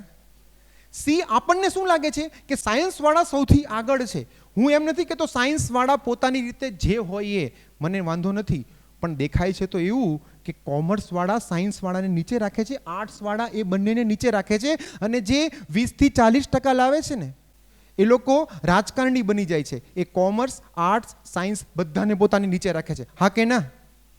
અને જે 0 થી 20 લાવે છે ને, એ ગુંડા બની જાય છે. એ બધાને પોતાની નીચે રાખે છે. હા કે ના? એટલે બાળકને ગુંડો બનાવી દેજો, એવું નથી કહેવા માંગતો. હું ખાલી એટલું કહું છું, વાસ્તવિકતા આપણને બહુ જ ક્લિયર કટ ખબર હોવી જોઈએ. આપણું બાળક સાંભળીને કંટાળી ગયું છે કે તારા કેમ વધારે માર્ક્સ નથી આવતા, કેમ વધારે નથી માર્ક્સ આવતા. હું તમને કહું કે તમારો પગાર કેમ 60,000 નથી આવતો, કેમ 60,000 નથી આવતો. મહેનત કરો, શું ના થાય તો ખ્યાલ આવે છે. હું એમ નથી કહેતો બાળકને આગળ ના વધારો, એવું હું કંઈ કહેવા જ નથી માંગતો. નોબેલ પારિતોષિક વિજેતા 8 માણસનો ઇન્ટરવ્યૂ બહુ જ વર્ષો પહેલા એક છાપામાં છપાયો હતો. મારી પાસે આખો લેખ છે. એ લોકો કોઈ સ્કૂલે નહોતા ગયા. ઇવન રવિન્દ્રનાથ ટાગોરે સ્કૂલે નહોતા ગયા. એમ કહે છે કે તમારા બાળકોને don't limit a child to your own learning, for he was born in another time. 25 વર્ષ પછીના ટાઈમમાં એ જન્મ્યો છે. અને તમને બધાને એવું લાગે છે ને કે મારા બાળકને જેટલી મોબાઈલમાં ખબર પડે છે ને મને નથી પડતી. તો એ લોકો આપણા કરતાં સ્માર્ટ જ છે, અમુક હદે સ્માર્ટ જ છે. આગળ બીજી વાત કરીશ તો તમને વધારે ખ્યાલ આવશે. Every child is gifted, they just unwrap their packages at different times. Einstein હતા ને 4 વર્ષે બોલતા શીખ્યા હતા, ખબર છે? આમાંથી કોઈનો બાળક જો 4 વર્ષે બોલતો થાય ને, એને ડિપ્રેશન આવે. બોલો, તમને નહીં, આખું સમાજ તમને દબાણ લાવે. હું એમ કહું છું, તમારા બાળક માટે, તમારા સર્જન માટે તમને વિશ્વાસ નથી? આખું સમાજ જે બોલે છે એ પ્રમાણે તમે નિર્ણયો લેવા માંડો છો. તમારો બાળક આવો નથી, તમારો બાળક આમ નથી કરતો, તમારા બાળકે આમ કરવું જોઈએ. હું ના નથી પાડતો, કોઈ ટીચર ખોટા નથી, પાડોશી ખોટા નથી, પણ એમના નિર્ણયના આધારે જ આપણો ઈગો હર્ટ ન થાય એટલે આપણે બાળકને કાંઈ પણ સમજી લેવાનું. ખ્યાલ આવે છે? એના માટે કાંઈ પણ બોલવાનું. હું તમને એ કહું છું, એ બહુ જ ખતરનાક વસ્તુ છે બાળકની. બીજી વસ્તુ, એક પાબ્લા પિકાસા કરીને એક બહુ મોટા ચિત્રકાર થઈ ગયા, એ કહેતા every child is an artist, the problem is to remain an artist once they grow up. બધા બાળકો આર્ટિસ્ટ છે. નાના બાળકો કેટલું બધું કરતા હોય, આપણે કહીએ મૂક ને હવે ભણવા બેસ, આપણને ટકા લાવે ને એ જ ગમે. અને છોકરા કરતા મમ્મી પપ્પાને હોય, એ તારા બાબાને કેટલા ટકા આવ્યા? એ કે 96, મારા 97 આવ્યો. લે, એ તમારા છોકરાના છે, તમારા કેટલા આવતા એમ કહો તો પ્લીઝ. એક ભાઈ કે મારો છોકરો તો હાવ ડબ્બા જેવો પાક્યો છે, ભણતો જ નથી. મેં કીધું કેટલા ટકા આવે છે? એ કે 80-85 આવે છે. મેં કીધું તમારા કેટલા આવતા સાહેબ? બિચારો એની રીતે મહેનત કરે છે ને. દરેક વ્યક્તિની એક ક્ષમતા છે ને. તમે જાસૂદ પાસે એવી અપેક્ષા રાખો કે ગુલાબ જેવું સુગંધ આવે, કોઈ દી ના આવે. જાસૂદની દવા બનશે, ગુલાબની અરખી દવા નહીં બને જેવી જાસૂદની બનશે. Every child is different. ત્યાં સુધી કે તમારો એક બાળક હોય ને એનાથી બીજો બાળક જન્મે ને, બધી જ પરિસ્થિતિ સેમ છે. સ્પર્મ સેમ, એગ સેમ, વાતાવરણ સેમ, વિચારધારા સેમ, તો પણ ફેર છે, એ અલગ છે. તમે આ પૃથ્વી ઉપર શું કામ જન્મ્યા? આપણે એવું માનીએ છીએ ને કે આત્મા પૃથ્વી ઉપર જન્મ લે છે, તો આત્મા પૃથ્વી ઉપર શું કામ આવે છે? તમે આ પૃથ્વી ઉપર તમારા માતા પિતાની સેવા કરવા આવ્યા હતા? સાચું બોલજો. કોઈ હોય હો શ્રવણ. આપણે આ દુનિયામાં આવ્યા હતા ભોગ ભોગવવા. હા કે ના? નાનપણમાં રમ્યા, યુવાવસ્થામાં જમ્યા, કૂદ્યા, નાચ્યા, લગ્ન કરીને ભોગ ભોગવ્યા. એના માટે આપણે આવ્યા હતા ને. તો આપણો બાળક એ તમારી સેવા કરવા નથી આવ્યો. એ સેવા કરે એ અલગ વસ્તુ છે. સેવા કરવા નથી આવ્યો, એ પોતાના ભોગ ભોગવવા આવ્યો છે. એની અલગ જિંદગી છે. આપણે એના ઉપર અધિકાર કેવી રીતે લઈ શકીએ? એ તો ભગવાનની રચના છે, એટલે તમારા થકી જન્મે છે. ખ્યાલ આવે છે ને? આ એક વસ્તુ વિચારવા જેવી છે. બાળક એ તમારું સર્જન છે કે ભગવાનનું? મને પ્રોબ્લેમ છે, સમજાતું નથી. અને તમને એમ લાગતું હોય કે ના ના અમારું જ સર્જન છે, તમારા થકી આવ્યો છે, તો એક આંખ બનાવીને બતાવો ને ભાઈ, હું તો તમને કરોડ રૂપિયા આપીશ, એક આંખ બનાવી દો મને. આપણે એક આંખ બનાવી શકીએ એમ? એક દાળ અઠવાડિયું હરખી નથી થતી આપણાથી, બરાબર ને? એક આંખ બનાવી શકીએ આપણે? સિયા કુદરતનું સર્જન છે. એટલે હું પહેલો દ્રષ્ટિકોણ એક આપવાની કોશિશ કરું છું કે તમે જો એમ માનતા હો કે મારો બાળક ઠોઠ છે, એના 45% આવે છે, એવું માનવાના દ્રષ્ટિકોણમાંથી બહાર નીકળી જાઓ. એટલે તમને એના પર ગુસ્સો ચડે છે, એટલે તમને ખોટો લાગે છે. તમે એવો દ્રષ્ટિકોણ કેળવાનો આપણે પ્રયત્ન કરીએ કે એ બાળક બુદ્ધિશાળી છે, બીજા ફિલ્ડમાં બુદ્ધિશાળી છે. હું આગળ સમજાવીશ તમને. એક જ્હોન વોટસન કરીને અમેરિકાના બહુ મોટા મનોવૈજ્ઞાનિક થઈ ગયા. એને અમેરિકાની સરકારને ચેલેન્જ આપી હતી કે તમે મને 12 બાળકો ફિઝિકલ એકદમ નોર્મલ હોય એવા આપો અને તમે મને કહો આને ડૉક્ટર બનાવવાનો છે, આને એન્જિનિયર, આને વકીલ અને આને અમેરિકાનો પ્રેસિડેન્ટ મને બનાવી દો. જાપાનની અંદર એક વૈજ્ઞાનિક છે સુનિચી સુઝુકી. એ શું કરે? કોઈ પણ બાળક જન્મે 2.5 વર્ષથી એને વાયોલિન પકડાઈ દે, 4 વર્ષ સુધી એને અમુક એક જ તરાનો શીખડાવે અને 500 બાળકોને એક સાથે વાયોલિન વગાડવાના કોન્સર્ટ કર્યા છે. બધા જ બાળકો આર્ટિસ્ટ છે. પરદેશની અંદર એ લોકો દરેક બાળકોને ફરજિયાત અમુક સ્પોર્ટ્સમાં રસ લેવડાવે છે, અમુક મ્યુઝિક શીખડાવે છે. અને આપણે ટકા માઇક્રોસોફ્ટના લીડર કોણ? Bill Gates. એ કોલેજમાં પણ ગયા નથી. એટલે હું એવું નથી કહેતો કે આપણે ઉઠાડી લો, આપણે માઇક્રોસોફ્ટનો હેડ બની જશે. પ્લીઝ, હું એવું કાંઈ કહેવા નથી માંગતો. હું ખાલી એટલું કહું છું, બાળક પર ગુસ્સો એટલા માટે આવે છે, બાળક ખોટો એટલા માટે લાગે છે, આપણે એમ સમજીએ છીએ કે ઠોઠ છે. હું એમ કહું છું, તમે તમારો બાળક કોઈ પણ લેવલે હોય એવું માનો એ બુદ્ધિશાળી છે. ઇરિટેશન જતું રહેશે તમારું, એ અલગ ક્ષેત્રમાં છે. શોધો. Each child is uniquely created and requires unique parenting. પહેલાના જમાનામાં એવું કહેવાતું આઈક્યુ જેનો હાઈ હોય, યાદશક્તિ જેની હાઈ હોય, એ જ આગળ એ આખી થિયરી ચોકડી પર આવી ગઈ છે, અથવા તો એ થિયરી વીક પડી ગઈ છે. એક નવી થિયરી આવી છે જેનું નામ છે મલ્ટિપલ ઇન્ટેલિજન્સી. કોક બાળકો એવા છે કે જે વિઝ્યુઅલી પાવરફુલ છે તો ડિઝાઇનર એન્જિનિયર બનશે, અમુક બાળકો મ્યુઝિકલી પાવરફુલ છે તો એ સિંગર અને કમ્પોઝર બનશે, અમુક ઇન્ટરપર્સનલ આવડતવાળા છે એ લીડર બનશે, અમુક લોજિકલવાળા છે એ બેન્કર ને એકાઉન્ટન્ટ બનશે, કિનેસ્થેટિક છે એ એક્ટર ને એથ્લેટ બનશે, નેચરલાસ્ટિક છે એ બાયોલોજિસ્ટ બનશે. ખ્યાલ આવે છે? અલગ વસ્તુ છે, ફક્ત માર્ક્સ. અને બીજું, ધારો કે ન્યૂટનની ગતિનો નિયમ શું છે? આઘાત અને પ્રત્યાઘાત પરસ્પર સમાન હોય છે અને વિરુદ્ધ દિશામાં હોય છે. હા કે ના? એનો મતલબ એમ કે હું આમ આઘાત લગાડું તો પ્રત્યાઘાત આમ થવો જોઈએ, બરાબર ને? આટલો તો હું આમ કરું છું, નથી થતું તો શું કરવાનું? સમજાવો મને, ભણ્યા હતા ને તમે?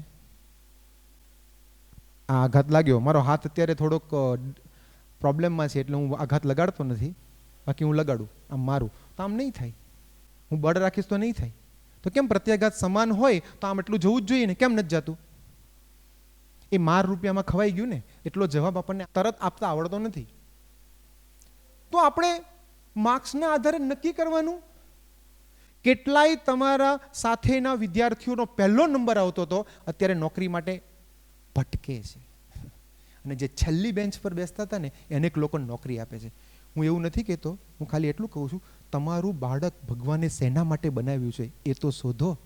આમાંથી ક્યાં છે? એ કિનેસ્થેટિક છે, લોજિકલ છે, એ શોધો. એ દિશામાં એને આગળ વધારો. કંઈક નામ કમાઈને ના બતાવે તો કહેજો. ડૉક્ટર, એન્જિનિયર જ અંતિમ વસ્તુ નથી. અત્યારે તો બધું ઓનલાઈન પર આવી ગયું છે. કાંઈ એમાં શું, આખી વસ્તુ બદલાઈ ગઈ છે, જમાના બદલાઈ ગયા, એકદમ બદલાઈ ગયા છે. બીજી વસ્તુ તમને ખ્યાલ હશે, ક્રિકેટનો જેને ભગવાન કહેવામાં આવે છે એ સચિન તેંડુલકર 10મા ધોરણની અંદર નપાસ થયા હતા. હવે આપણો છોકરો 10મામાં નપાસ થાય અને આપણી પાસે આવે, આપણી હાલત શું થાય? એના પિતા પાસે ગયા, એના પિતાએ ખાલી એટલું કીધું, બેટા તું નપાસ થયો છો, તને ક્રિકેટમાં રસ છે, કોન્ફિડન્સથી આગળ વધજે, હું તને કાંઈ કહેતો નથી, તારી દુનિયા છે, તું નિર્ણય લે, પણ તું જે નિર્ણય લે સમજીને લેજે, પરિણામો તારે ભોગવવાના થશે. વિચારો ને, ખરેખર તમને નથી કહેતો, મારો બાળક 10મામાં ફેલ થાય, મારી શું દશા થાય? હું તમને એ સમજાવવા માંગુ છું, દરેક બાળક અલગ અલગ પ્રકારના બુદ્ધિશાળી છે, ખાલી આઈક્યુ એ જ લેવલ નથી. બીજી એક વાત હું તમને કહીશ કે જે આના રિલેટેડ છે, મલ્ટિપલ ઇન્ટેલિજન્સી. એક રિસર્ચ એવું કહે છે કે એક ક્લાસની અંદર ધારો કે 30 બાળકો છે, એમાં 10 બાળકો 1 થી 10માં નંબર લાવતા હોય તો એ બાળકો શક્યતા છે કે વિઝ્યુઅલ બાળકો હોય. ઇટ મીન્સ કે મારા જેવા, હું કેવો છું, ઇટ મીન્સ કે કદાચ આમના જેવા. એ કેવા છે? જોઈને શીખી જાય. ખ્યાલ આવે છે? જોઈને શીખી જાય. એટલે શું થાય છે? સ્કૂલમાં એને જોવાનું મળે છે, હા કે ના? યસ. ટ્યુશનમાં જોવાનું મળે છે, યસ. અને વાંચે ત્યારે જોવાનું મળે છે, યસ. એટલે એને ભગવાને આંખની શક્તિ વધારે આપી છે. શક્તિ તો આત્માની અનંત છે, આંખ દ્વારા એની શક્તિ વધારે બહાર આવી છે, કાન દ્વારા અને શરીર દ્વારા ઓછી. તો એ બાળકોને બધું યાદ રહી જાય છે, કારણ કે એને 3 જગ્યાએ શું મળે છે? વિઝ્યુઅલ્સ મળે છે. હવે જે સાંભળીને વધારે શીખે છે, જેની કાનની શક્તિ વધારે પાવરફુલ છે, એ બાળકો પ્રોબ્લેમમાં ક્યાં આવી જાય છે? સ્કૂલમાં એને વિઝ્યુઅલ પણ મળે છે અને સાંભળવાનું પણ મળે છે, ટ્યુશનમાં પણ વિઝ્યુઅલ મળે છે, સાંભળવાનું મળે છે, વાંચવા બેસે ને ત્યારે સાંભળવાનું કટ થઈ જાય છે, એટલે એને યાદ નથી રહેતું. અને સૌથી ખરાબ દશા કિનેસ્થેટિક બાળકોની થાય છે, જેને આપણે ડબ્બા ઠોઠ મજૂર કહીએ છીએ. પણ તમારા આ બધા જ કપડાં કોણ બનાવે છે? એ લોકો બનાવે છે. આ મકાન કોને બનાવ્યું? એ લોકો બનાવે છે. આ મોટા મોટા લોખંડના ને ધાતુના મશીનો કોણ બનાવે છે? એ કિનેસ્થેટિક લોકો બનાવે છે. એ લોકો ખોટા નથી. આપણે કેમ એવું માનીએ છીએ કે જે મજૂરી કરે છે એ ખોટા છે?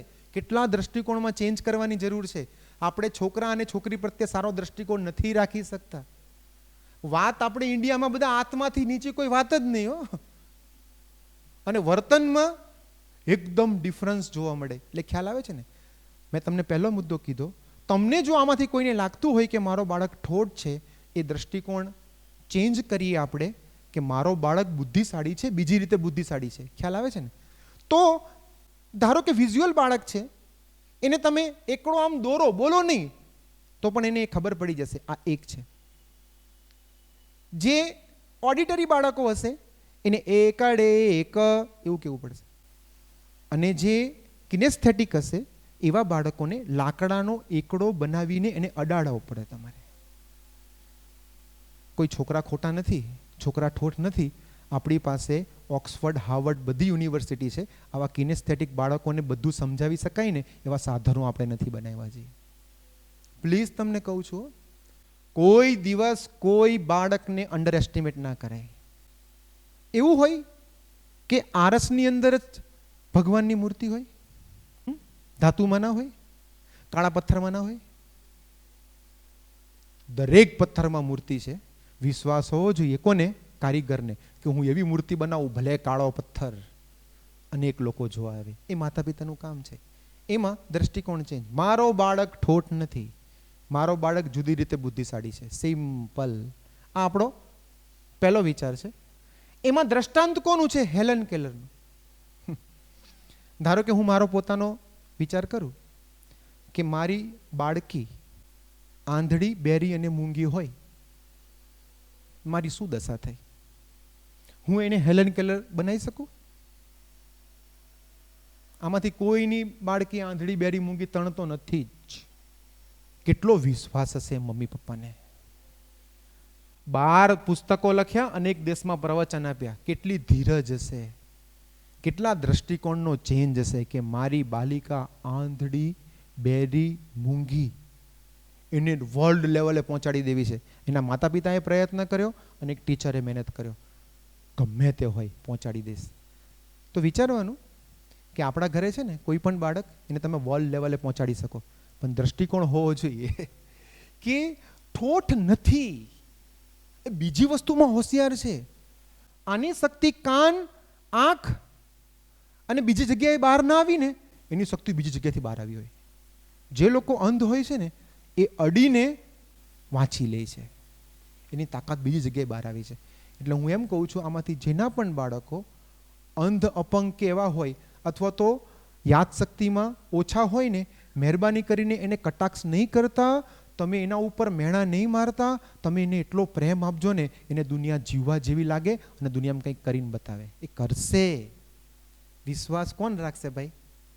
તો પહેલો મુદ્દો કયો આવ્યો?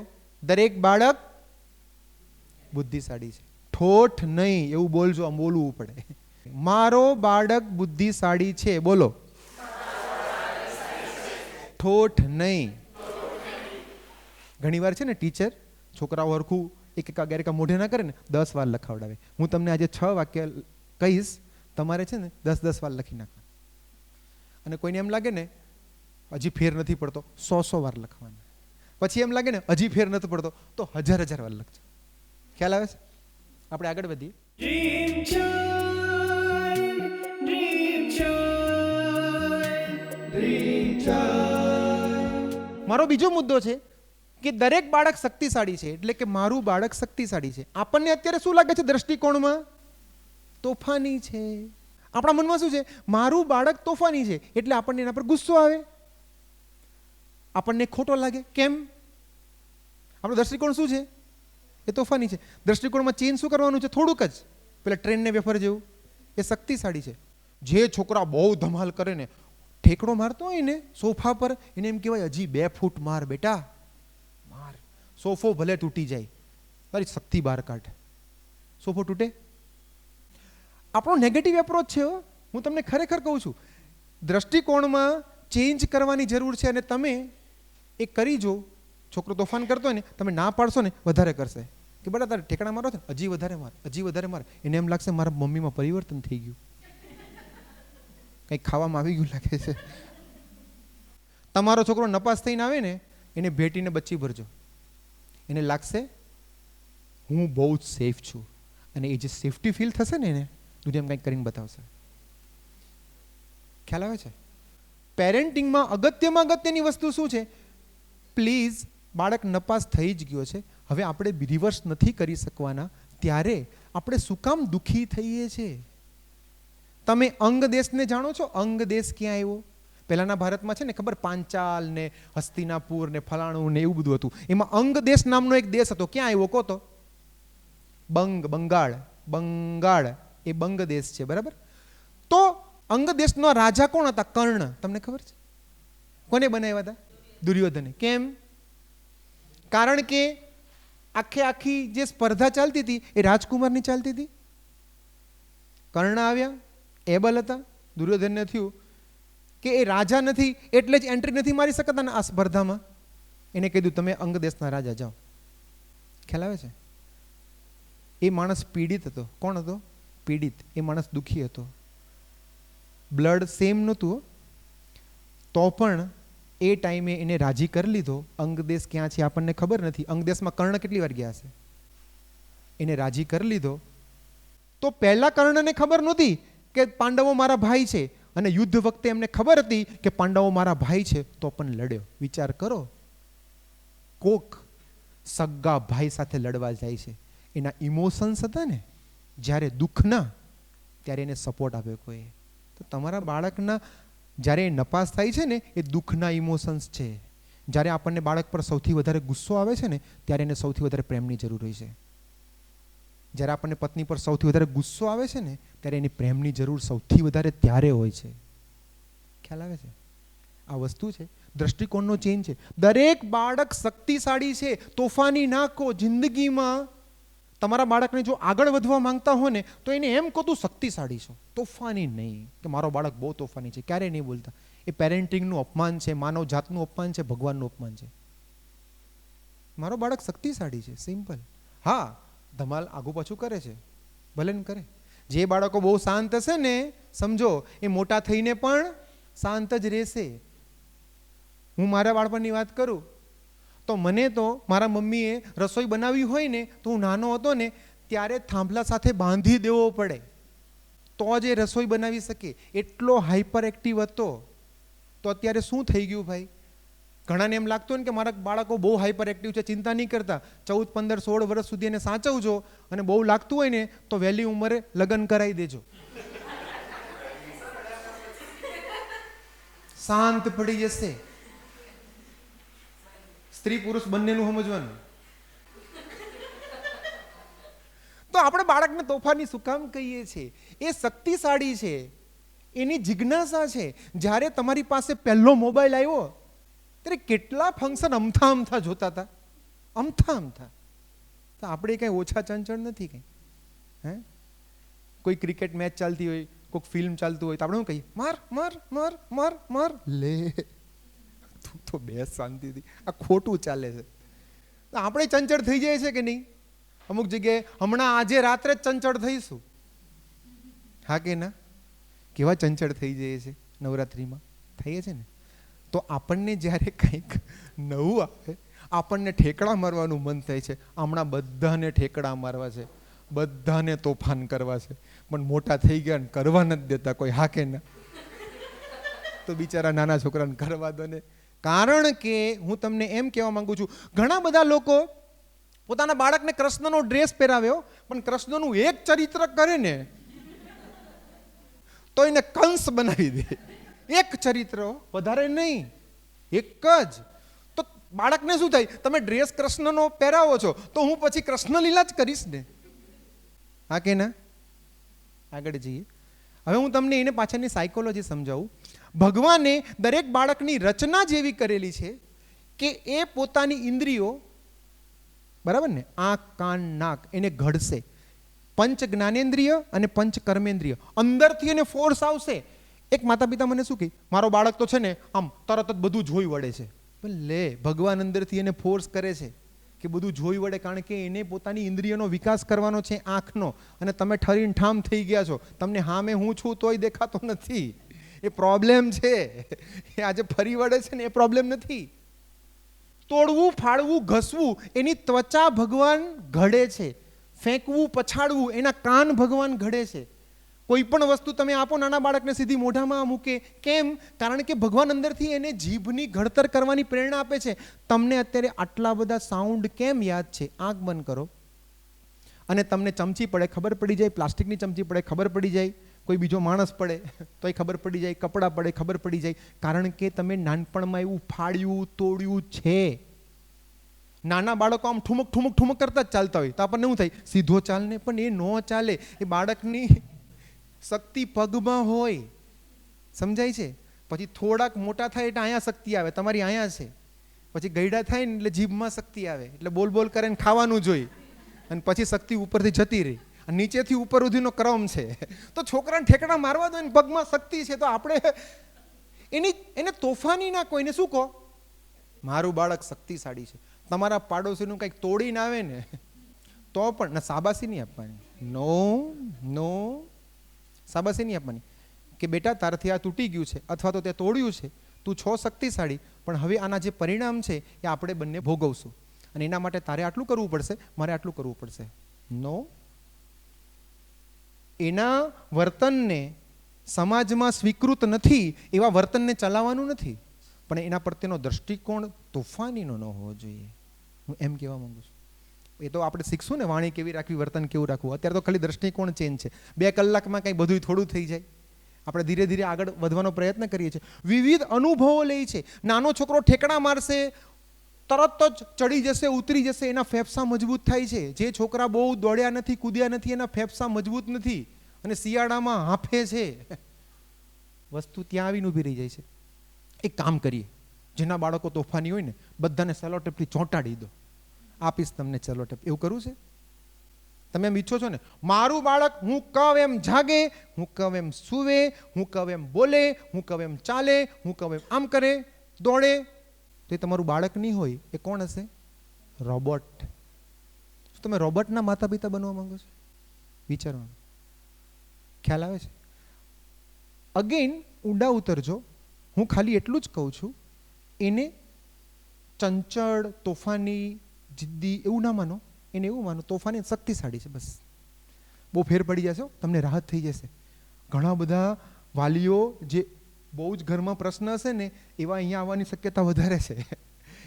એને એવું હોય કે કંઈક પ્રશ્નનો ઉકેલ મળે. ખોટું નથી, ખાલી તમે દ્રષ્ટિકોણ ચેન્જ કરશો ને, મારો બાળક બરાબર જ છે, એ ઠોઠ નથી, એ બુદ્ધિશાળી છે અલગ રીતે, એ તોફાની નથી, એ શક્તિશાળી છે. રાહત થઈ જશે, શાંતિ થઈ જશે. આગળ ચાલીએ. તો એના બચપનને એને માણવા દો, એની ભૂલમાંથી એને શીખવા દો, અને નાના બાળકના તોફાનને હળવાશથી લો. ઘણા બધા કેવું કરે, મારો છોકરો અત્યારથી આટલા તોફાન કરે છે તો મોટો થઈને શું કરશે? લે, અત્યારથી ચોરી કરે છે તો પછી ચોર જ બનશે.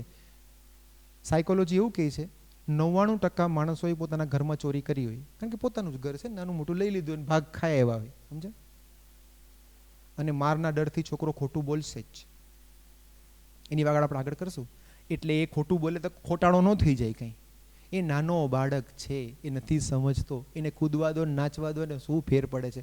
ઘણા અમને શું કહે ખબર છે કે અમારા બાળક તો ઘરની અંદર એટલા તોફાન મચાવે છે ને, એટલું બધું આઘું પાછું કરે છે ને, અમારી બધી દિવાલો બગાડ નાખી, આમ છે તેમ છે. તો તમને ખ્યાલ નથી છોકરા જન્મે પછી આવું થાય? કોને ખબર નહોતી? આમાં કહો તો કે છોકરો જન્મે પછી શક્યતા એવી છે કે તમને ઘણા મહિના સુધી રાત્રે સૂવા નહીં દે. ખબર હતી કે નહીં? છોકરા ભણવામાં પ્લસ માઇનસ થશે. ખબર હતી કે નહીં? છોકરો જન્મે એટલે આના હાર્ટમાં કાણું હોય કે કિડની હરખી ન હોય. ખબર હતી કે નહીં? હતી ને? તોય આપણે તો આગળ વધ્યા જ છીએ. તો જ્યારે પરિણામ આવે છે ત્યારે આપણા દ્રષ્ટિકોણમાં ટેન્શનવાળો દ્રષ્ટિકોણ આપણે ન રાખવો જોઈએ. તો એક ભાઈએ મને કીધું કે મારા છોકરો બધું લીટા કરી નાખે છે. મેં કીધું એક કામ કરો, કલર હું આપી દઉં તમને. છોકરાનો હાથ જ્યાં સુધી જાય છે ને ત્યાં સુધીની આખી એક દિવાલ કાળી કરી નાખો, અને છોકરો મોટો થાય ને પછી વ્હાઈટ કરી નાખજો. કોઈ પૂછે તો કહેવાનું કે મારો બાળક આર્ટિસ્ટ છે, તમારે કરવા હોય તો કરો લીટા. મારો છોકરો છે યાર. ધારો કે તમારો છોકરો હોય ને તમે છોકરો ઘોડિયું રાખે, કોઈ કે ઘોડિયું રાખસ તો હું કરી તું ઝુલાવા આવીશ રાતે? નાનો છોકરો છે ઘોડિયું રાખી અમે, નાનો છોકરો છે ત્યાં લીટા કર્યા. આ તો તમને એમ લાગતું હોય કે મારું ડેકોરેશન બગડી જશે તો એક બોર્ડ લઈ આવો, વ્હાઈટ બોર્ડ મૂકી દો કે બેટા તને જ્યારે લીટા કરવાનું મન થાય ને, મને બહુ ગમે તું લીટા કરે ને બેટા કર. અને પછી એને તમે આવું કહો ને તો એ જ્યાં ત્યાં લીટા કરશે. કાંઈ વાંધો નહીં બેટા, તું જ્યાં લીટા કરે વાંધો નથી. એને અયોગ્ય જગ્યાએ હશે, આ તારું બોર્ડ છે લીટા કરવાનું, અયોગ્ય જગ્યાએ લીટા તે કર્યા ને તો આપણે બે ભેગા થઈને હું તને મદદ કરીશ, તારે એ લૂછવા પડશે. કાંઈ વાંધો. સી જે બિંદાસ માતા પિતા છે ને એના બાળકો શાંત પેરેન્ટિંગ શીખે છે. ઇરિટેશન વાળા માતા પિતા છે ને એના છોકરાઓ ઇરિટેશન સિવાય કાંઈ શીખતા નથી. તમે એકવાર વિહવળ બની ગયા ને એટલે બાળક તમારા માથે. ધારો કે કાચનો ગ્લાસ ફૂટ્યો, આપણે શું કરીએ? ભાન નથી પડતી ને, અક્કલ નથી ને, આવો નાવો છો ને, કેટલા ફોડ્યા ને, હું કરું ને ખબર નથી પડતી તારી. નો, કાચ ફૂટ્યો, કાંઈ વાંધો નહીં. કાચ ફૂટ્યો બેટા, હવે શું કરશું? મોઢાની એક રેખા ના ફરવી જોઈએ, કારણ કે કાચ ફૂટી ગયો છે. Nobody can do nothing. Okay, ફૂટ્યો, શું કરશું બેટા? ઝાડુ લઈ આવો, આ લઈ આવો, આપણે ભલ લેશું. એ ગિલ્ટી ફીલ કરે જ છે ને? યસ ઓર નો? તમારી સાડી રસોઈ કરતા કરતા બળી ગઈ હોય, તમે ગિલ્ટી ફીલ કરો જ છો ને? સિમ્પલ. તમારા હસબન્ડ કહે હવે એક કઈ નહીં મળે હાડી, આ ત્રીજી બાળી તે હો, આ મોબાઈલ ત્રીજો તોડ્યો તે હો, તમને ગમે? એ કે મને લાયા છો તો મોબાઈલ એક નહીં 50 લઈ દેવા પડે ભાઈ. હે તો છોકરા, હું તો કહું છું કે છોકરા માટે મસ્ત કાચના ગ્લાસ રાખો અને એને કહો બેટા તારે ફોડવા છે ને, લે ફોડ.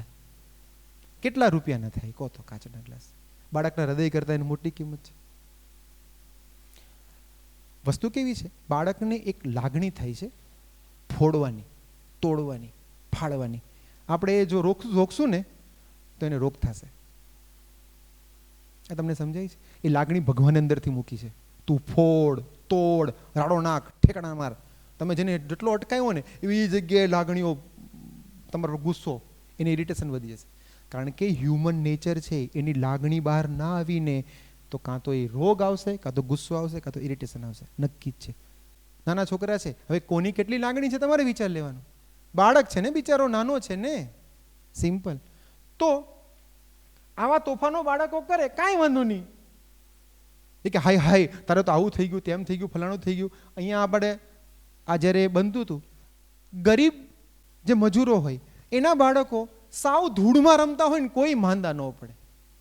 અને આપણે તો જરાક ઓલો ગંદો થાય ને કેવો ગંદો થઈ ગયો છો. છોકરાને ગંદો થવા દો, ગંદો થવા દો તો એની ત્વચા એટલી રોગ પ્રતિકારક શક્તિ આવશે. તમને ગ્લુટેનની એલર્જી વિશે ખબર છે? આપણા દેશમાં ગ્લુટેનની એલર્જી વિશે લોકોને ખ્યાલ પણ નથી, અને અમેરિકામાં બાળકોને ગ્લુટેનની એલર્જી છે. કેમ? બહુ જ સ્વચ્છતા ઉપર જતા રહ્યા. હું એમ નથી કહેતો પ્લીઝ સ્વચ્છતા ઉપર નહીં જતા, સ્વચ્છતા રાખવી જોઈએ, ઓવર ના કરો. આપણે જે રમ્યા હતા, આપણે જે જમ્યા હતા, આપણે જે નાનપણમાં ઠેકડા માર્યા હતા, તો છોકરાને કરવા દો. આપણે ઉપર રહેવાનું, ઓબ્ઝર્વેશન કરવાનું. ના નથી, એનાથી છીનવી ના લો. એક બાળકે કેવી નોટ લખી કે મમ્મી તમે મને કહો છો ને કે હું બહુ તોફાની છું, તો હું છે ને ભૂલથી તમારા ઘરે જન્મી ગયો છું, બાકી મારે એવા પ્લેનેટ પર જન્મવું જોઈએ કે હું આ જે કરું ને તોફાન ન કહી કોઈ. બાળકની લાગણી છે. તો હવે હું બીજી વાત કરું છું કે તમે કહો ને કે અમે કહીએ કે બાળકને શક્તિશાળી માનો, પણ સાહેબ અમારા તો બહુ હાઈપર એક્ટિવ છે. એક ભાઈએ મને કીધું, પેરેન્ટિંગના એક વર્કશોપ લેતો હતો, મને કે મારો છોકરો એકદમ હાઈપર એક્ટિવ છે. તો હું તો બે પક્ષનું સાંભળવું પડે ને. મેં કીધું તમારા બાળકને લઈ આવજો ને. એ બાળક હાઈપર એક્ટિવ હતો જ નહીં, એક્ટિવ હતો. એને એક્ટિવ હાઈપર એક્ટિવ રાખતો હતો, તો હાઈપર એક્ટિવ કેવો લાગે? હું તો વિચારમાં પડી ગયો કે ભાઈ આ તો હાઈપર એક્ટિવ હોવાના અન્ય કારણ કયા છે? કષ્ટદાયક પ્રસૂતિ, પ્રસૂતિ દરમિયાન તમોગુણી વસ્તુ વિચારો કર્યા છે. બીજું omega-6 અને omega-3, ચરબીમાંથી omega-6 મળે છે અને અળસી ને એવી બધી વસ્તુઓમાંથી તમને omega-3 મળે છે. પ્રેગ્નન્સી દરમિયાન તમે અખરોટ કે અળસી ખાતા નથી તો omega-3 ઓછું છે, તમારું બાળક હાઈપર એક્ટિવ હોવાના પૂરા ચાન્સીસ છે. તો ભૂલ કોની? એનું બ્રેનનું ડેવલપમેન્ટ જેવું થયું કે એને હાઈપર એક્ટિવ રહેવાનું છે. ભૂલ કોની? અજ્ઞાનની, માતા પિતાનું અજ્ઞાન. માતા પિતાની ભૂલ આપણે એના ઉપર આક્ષેપ નથી કરતા, અને સહન કોને કરવાની છે? છોકરા અને માતા પિતા બે. બીજું આવું એક ફિલ્મ આવ્યું હતું, એની અંદર ઓટિઝમ નામનો રોગ હતો. લર્નિંગ ડિસેબિલિટી પણ તમારા બાળકને હોઈ શકે. ADHD નામનો હાઈપર એક્ટિવિટીનો ડિસઓર્ડર પણ તમારા બાળકને હોઈ શકે. અમુક બાળકો એકાગ્રતા ન રાખી શકતા હોય, અમુક લોકો કમ્યુનિકેશન બરાબર ના કરતા હોય, અમુક બાળકો રિપીટેશનથી બોલ કરતા હોય, અમુક બાળકોને ફટાફટ બધા રસ પરિવર્તન થઈ જતા હોય. તો ભાઈઓ, એ બાળકોને તમે ગમે તે કહેશો ને એમાં ફેર નહીં પડે. એને કોઈક ટ્રીટમેન્ટની જરૂર છે. પ્લીઝ. આપણે એને શું કહી દીધું? ગાંઠતો નથી, માનતો નથી, હાવ ઢગલાનો ઢ છે ને. વસ્તુ સાવ અલગ છે. એટલે એવા બાળકનું પણ અમે પર્સનલ કાઉન્સેલિંગ કરીને, જેને જરૂર હોય, એકદમ જરૂર હોય ને તો ડૉક્ટર પાસે મોકલીએ છીએ. કારણ કે ડૉક્ટરના ચક્કર ચાલુ થઈ જાય ને તો પાછું બીજા લોચા પણ છે આપણા ઇન્ડિયા પ્રમાણે. તો પણ તમે એમ માનો છો કે મારો બાળક તોફાન કરે છે, એકચ્યુઅલી એનામાં કોઈ વિટામિન પ્રોટીનનો જ ફેર હોય તો? હું તમને એક પ્રસંગ કહું. અમારા જ પેરેન્ટિંગમાં એક ભાઈ રડ્યા હતા. મને શું કહે, સાહેબ મારી એક બહુ મોટી ભૂલ થઈ ગઈ છે. પછી મેં બાળકને મારવાનું બંધ કરી દીધું.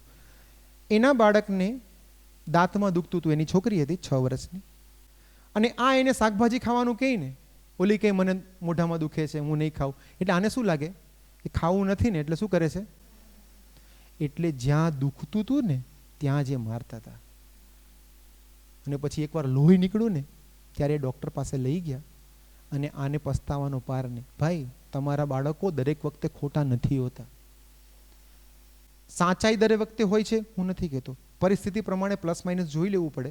પણ હું ખાલી એટલું કહું છું, આપણે દ્રષ્ટિકોણ ચેન્જ કરીએ કે મારું બાળક શક્તિશાળી છે. કેવું નહીં? શક્તિશાળી, માનવ શક્તિશાળી. બીજો તારે જમી પર એક પિક્ચર આવ્યું હતું, એની અંદર પણ એક રોગ ડિસ્લેક્સિયા દર્શાવવામાં આવ્યો હતો કે એમાં બાળકને બધા જ ચિત્રો એકડો હોય ને, તમે લખો ને, નાટક કરતો લાગે, નાચતો કૂદતો લાગે. હોઈ શકે કોઈ બાળકને, અને આપણને શું થાય? હવે પેલાનું દ્રષ્ટાંત શું હતું? Helen Keller. આમાં એક દ્રષ્ટાંત છે બેન કાર્સન. કોઈ ઓળખો છો બેન કાર્સનને? બેન કાર્સન એ અમેરિકન નિગ્રો, અમેરિકાના જે બ્રેઇન સર્જન, એમાં એનું બહુ જ આગળ પડતું નામ. હવે એમના માતાને 14 વર્ષે લગ્ન થઈ ગયા હતા. પતિ છોડી જતો રહ્યો, છૂટાછેડા થઈ ગયા, અને માતા બીજા ઘરના કામ કરતા હતા. અને આ બેન કાર્સન નાનપણમાં, એનો ભાઈ કર્ટિસ કાર્સન એટલા બધા તોફાની કે એકવાર પાડોશીને ચપ્પુ લઈને ખૂન કરવા રેડી થયા હતા. હવે આપણો બાળક તમારા પાડોશીના છોકરાને ચપ્પુ લઈને ખૂન કરવા તૈયાર થાય. હું એક્સ્ટ્રીમ પ્રસંગ રજૂ કરું છું અહીંયા. બધા એવા કોઈના બાળક છે ચપ્પુ લઈને બાજાને ખૂન કરવા રેડી થાય? આટલો શક્તિશાળી હો. આ બેનને ચિંતા થઈ કે આ બાળક ભલે બીજાનું ભલું ના કરે, પોતાનું કરે તો સારું. હવે એ ભણેલા નતા. જ્યાં જ્યાં કામ કરવા જાય ને, બધા ભણેલા માણસને પૂછે મારે શું કરવું જોઈએ, મારે શું કરવું જોઈએ. એક ભાઈએ કીધું તમારા બાળકોને વાંચવાની ટેવ નાખો. એ ટાઈમે તો ટીવી ઓછા હતા, અને વાંચવાની ટેવ નાખો. અને આને એક પુસ્તક લાવી દીધું, અને બાળકને કીધું કે તું વાંચ અને આનો સાર મને કહેજે. એ જ રીતે રસ પડ્યો બેન કાર્સનને, અને એટલો રસ પડ્યો, બાજુની નાની ગામની લાઇબ્રેરી આખી એની વાંચી નાખી, અને બ્રેઇન સર્જન બની ગયા. હું તમને ખાલી એટલું કહેવા માંગુ છું કે આટલો શક્તિશાળી બાળક, પ્લીઝ, આટલો તોફાની બાળક આપણા ઘરે હોય તો આપણે એને બેન કાર્સન બનાવી શકીએ? આ મારો ક્વેશ્ચન છે. તમારા ઘરે પણ બેન કાર્સન છે, તમારા ઘરે પણ હેલન કેલર છે. દ્રષ્ટિકોણ ચેન્જ કરવાનો છે, સિમ્પલ. હું તો કહું છું, કોઈ કદાચ બેન કાર્સન ના બને, હેલન કેલર ના બને, સુખી માણસ તો બને કે નહીં? એ તમે કરી શકો, 100% કરી શકો. Dream Child, Dream Child, Dream Child. પછી ત્રીજો મારો મુદ્દો છે. પહેલો મુદ્દો કયો હતો? દરેક બાળક, બોલો, દરેક બાળક બુદ્ધિશાળી છે, ઠોઠ નહીં. દરેક બાળક શક્તિશાળી છે, તોફાની નહીં. દરેક બાળક દ્રઢ નિશ્ચયી છે, જિદ્દી નહીં. આપણને શું લાગે? મારો છોકરો તો એકવાર નક્કી કરે ને એટલે લેવડાવે જ છૂટકો. એમાં કેવું કહેવાય ખબર છે કે બાળહટ, સ્ત્રીહટ અને જોગીહટ. એમાં જે આવું બોલતા હોય એ તમે આવી જાઓ છો. 3 પ્રકારની હટ છે. તો આપણે હઠને કેવી રીતે જોઈએ છે? નાના છોકરાએ એક વસ્તુ લેવાની નક્કી કરી અને લઈને જ છુટકારો કર્યો. આપણને શું થાય? કેટલો જિદ્દી છે. હું એમ કહું છું, મોટો થશે ને એ નક્કી કરશે કે મારા બિઝનેસ કરવો જ છે, ગમે તેમ કરીને કરશે. એની જીદ નથી, એનું દ્રઢ નિશ્ચયીપણું છે. અત્યારે આપણને અઘરું પડશે થોડુંક, પણ એનું દ્રઢ નિશ્ચયીપણું છે. એક બંદિશ કરીને છોકરો હતો, મારી પાસે આવ્યો, એના પપ્પા પણ આવ્યા. મને શું કહે એના પપ્પા? એ કે મારો છોકરો છે ને બહુ જીદ કરે છે. એના પપ્પા જ્યારે ગયા ને પછી બંદિશે મને વાત શું કરી? મને કે સાહેબ એક વાત કહું, મારા પપ્પા નાના હતા ત્યારે જીદ નહોતા કરતા, હજી બહુ જીદ કરે છે, મમ્મીનું માનતા જ નથી, અને મમ્મીનું ના માને તો કાંઈ નહીં, મારા દાદા છે ને નથી માનતા. ખ્યાલ આવે છે? એને બીજો ક્વેશ્ચન રજૂ કર્યો, બાળકને જિદ્દી કહેવાનો કોઈ લોજિક જ નથી. નાનપણમાં અમે જીદ ન કરીએ તો ક્યારે કરશું? અને બીજું, જીદની વ્યાખ્યા શું છે? એને ત્રીજો ક્વેશ્ચન પૂછ્યો કે જીદથી નુકસાન શું થાય છે? મેં જીદ કરી તો 50 રૂપિયાનું રમકડું મારા પપ્પાએ લઈ દીધું, એમાંથી નુકસાન શું છે? એનો ત્રીજો ક્વેશ્ચન રજૂ કર્યો કે જીદ પાપ છે? કયા શાસ્ત્રમાં લખ્યું છે? તમે બધા એમ માનો છો ને કે અમે અમારા મમ્મી પપ્પા કરતાં વધારે બુદ્ધિશાળી છીએ? લગભગ બધા માને છે, હા નહીં પાડે. એક વસ્તુ ચોક્કસ રાખજો, તમારા બાળકો તમારા કરતાં બુદ્ધિશાળી જ છે જ. તો તમારા કરતાં બુદ્ધિશાળી હશે તો તમારા કરતાં વધારે દ્રઢ નિશ્ચય હશે કે નહીં? હા કે ના? તો સામે કેવું થાય છે ખબર છે કે તમને ખ્યાલ છે કે તમે લગ્નમાં ગયા હો, બરાબર? તો વડિયારી ભરાઈ જાય તો આખું લગ્ન શેમાં જાય? એમાંય વરરાજાને જો વરિયાળી ભરાઈ ગઈ, ફોટા એ કંઈ હરખા ન આવે. હા કે ના? તો આપણે ફોટા પડતા હોય, વિડીયો પડતી હોય, ત્યારે આપણી ઈચ્છા છે કે આપણે જીભ આમ લઈ જઈએ, જીભ ત્યાં જતી રહી છે. એમ બાળક છે ને, એને જીદ કરવી જ હોય એવું નથી. એની અંદર એક આત્મા છે, એક મન છે, એ જીદ થઈ જ જાય એને. બાળકની નિર્ણય શક્તિ એટલી મજબૂત નથી, બાળકનો અનુભવ એટલો મજબૂત નથી. એને ન કરવું હોય ને તો અંદરથી જીદ થઈ જાય. અને આવા પુસ્તકો હવે તો બહાર પડે છે, જીતના હે તો જીત કરો ઓર રાડ જરૂરી છે. હું તો કહું છું જીદ જરૂરી છે. ધીરુભાઈ અંબાણી, હા, એમના પપ્પાની ઈચ્છા હતી કે હું ટીચર છું, તમે ટીચર જ બનો. આને કીધું મારે બિઝનેસ કરવો છે. હવે શિવરાત્રિના મેળામાં એમને પૂરી અને શાકની લારી ચાલુ કરી, મમ્મીને પ્લસ માઇનસ ગમે ત્યાંથી પૈસા ભેગા કરીને, ઓકે, અને ખોટ ગઈ. અને એના પપ્પાએ કીધું તું જિંદગીમાં તો કાંઈ નહીં કરી શકે. 500 રૂપિયા લઈને છોડીને આફ્રિકા જતા રહેતા. અને પેટ્રોલ પંપ પર નોકરી કરે એડનની અંદર, અને પેટ્રોલિયમની કંપનીનું બોર્ડ જોઈને વિચાર શું કરે ખબર છે? તમારું છેલ્લે પેટ્રોલ જેને ભર્યું એ માણસનું મોઢું તમને યાદ છે? પેટ્રોલ પંપ પર જે માણસ હોય એને આપણે શું એટલું બધું આપણને મહત્વ લાગે? વિચાર એ કરે કે એક દિવસ મારી પેટ્રોલિયમની કંપની હશે. જીદ તો જુઓ યાર, એમને સી ના થાય. જીદ નથી ને પ્રોબ્લેમ છે, જીદ હોવી જોઈએ. હું એમ કહેવા માંગુ છું, એ આગળ કાંઈ નહીં કરી શકે, એ કાંઈ નક્કી જ નહીં કરી શકે. ખ્યાલ આવે છે? કોઈ વસ્તુ નક્કી નહીં કરી શકે, કોઈ નિર્ણય જ નહીં લઈ શકે. 17 જણાને પૂછશે કે આ છોકરી યારે મારે વાત ચાલે છે, બરાબર છે કે નહીં, નક્કી જ નહીં કરી શકે, કાંઈ નિર્ણય નહીં લઈ શકે છોકરો કે હું આ બિઝનેસ કરું છું મારા માટે ઠીક છે કે નહીં. કોન્ફિડન્સ જ નહીં હોય. નાનપણથી જે જીદ નથી કરતા. અબ્રાહમ લિંકન તો જીદ ના કહેવાય. આ જેને પ્લેન શોધ્યું બ્રધર્સ હતા, રાઇટ બ્રધર્સ. લોકો એમ કહેતા કે અત્યંત વિકૃત મનોદશાવાળા માણસો છે, છાપામાં છપાયું. જીદ જ હતી ને, તમારે જે કેવું એ કહો, હું ઉડીને બતાવીશ. આ જીએસટી, નોટબંધી, આ 770 જીદ નથી તો બીજું શું છે? તમે મને કહી શકશો? કોઈ વિચારી શકે 370 જાય? ક્યારેય નહીં, સપનું ન આવે. તમને બોલો, એ ઉડાઈ નાખી. અને આપણને એક ફોટો જોવા મળે છે, નરેન્દ્ર મોદી એકવાર બેઠા હતા કે 370 હટાવી છે. એ માણસ ત્યારથી જીદ કરી એને. હું એટલું જ કહેવા માંગુ છું, તમને એમ થાય ને અહીંયા જેટલા પણ બેઠા છે એને, કે ધારો કે હમણાં સરથાણામાં આગ લાગી, આપણને કેવું દેશદાજ આવી ગઈ, 44 આપણા સૈનિકોને આતંકવાદીઓએ માર્યા, આપણને કેટલી અંદરથી આમ ખુન્નસ ચડી ગયું. અને બધા મીણબત્તી લઈને નીકળ્યા, જય હિન્દ ને જય ભારત ને ઝંડા લઈને નીકળ્યા. આપણને ખુન્નસ ચડે છે ને? તમને એમ થાય છે ને કે દેશ માટે કંઈ કરવું છે? તમારે જો દેશ માટે કંઈક કરવું હોય ને તો તમારા બાળકને જિદ્દી નહીં, દ્રઢ નિશ્ચય માનો. બસ એ જે બાળકો પેદા થશે ને, એ જે બાળકો ઉછરશે ને, એ અલગ પ્રકારના હશે. આપણે નવું ઇન્ડિયા કરવું છે, એ એમનેમ નહીં થાય. એ માતા પિતાના દ્રષ્ટિકોણના ચેન્જથી જ થશે, બાકી કાંઈ નહીં થાય. બાકી વર્ષોથી જે પરંપરા આવે છે ને, એ જ રીતે બાળકો ઉછેરશે. ગામનું થશે ને એ મારું થશે. એવા જ બાળકોની પેઢીઓ અને પેઢીઓ, 1 અબજ અને 25 કરોડ તો છે જ, પેઢીઓ અને પેઢીઓ જન્મતી જશે. આપણે ડિફરન્ટ છોકરા જન્મમાં આવે છે ને, તો હું એમ કહું છું કે જે બાળકો બહુ જ જીદ કરતા હોય ને, એને તમારે શું કરવું જોઈએ? એને સપનું વાવી દો એના મનની અંદર. કેવી રીતે? ચિત્રો દ્વારા, કે બેટા તારે શું બનવું છે? ચિત્ર દ્વારા ચિત્ર દોરતો. બેટા તારે શું બનવું છે? એનું એક ગીત લખતો. બેટા તારે શું બનવું છે? રમતો દ્વારા એને એ શીખવો. પુસ્તકો એના એવા આપો. અને ધારો કે તમારો બાળક કહે ને કે મારે બહુ મોટી ફેક્ટરી ચાલુ કરવી છે, એક ફેક્ટરીમાં એને લઈ જાઓ. તો એ છોકરો છે ને, અત્યારે કેવું થાય, દરેક માતા મહેનત શું કરે છે? બેટા ભણવા બેસ, બેટા વાંચવા બેસ, બેટા ટીવી મૂક, બેટા આમ કર. નકારાત્મક જ. બાળકની અંદર મારે કરવાનું શું છે? એને સપનું રોપી દો. સિમ્પલ વસ્તુ છે, એકદમ સિમ્પલ વસ્તુ, કે મોટા થઈને તારે આ બનવાનું છે. એ ઓટોમેટિક જ વાંચવા મળશે. વસ્તુ અલગ છે.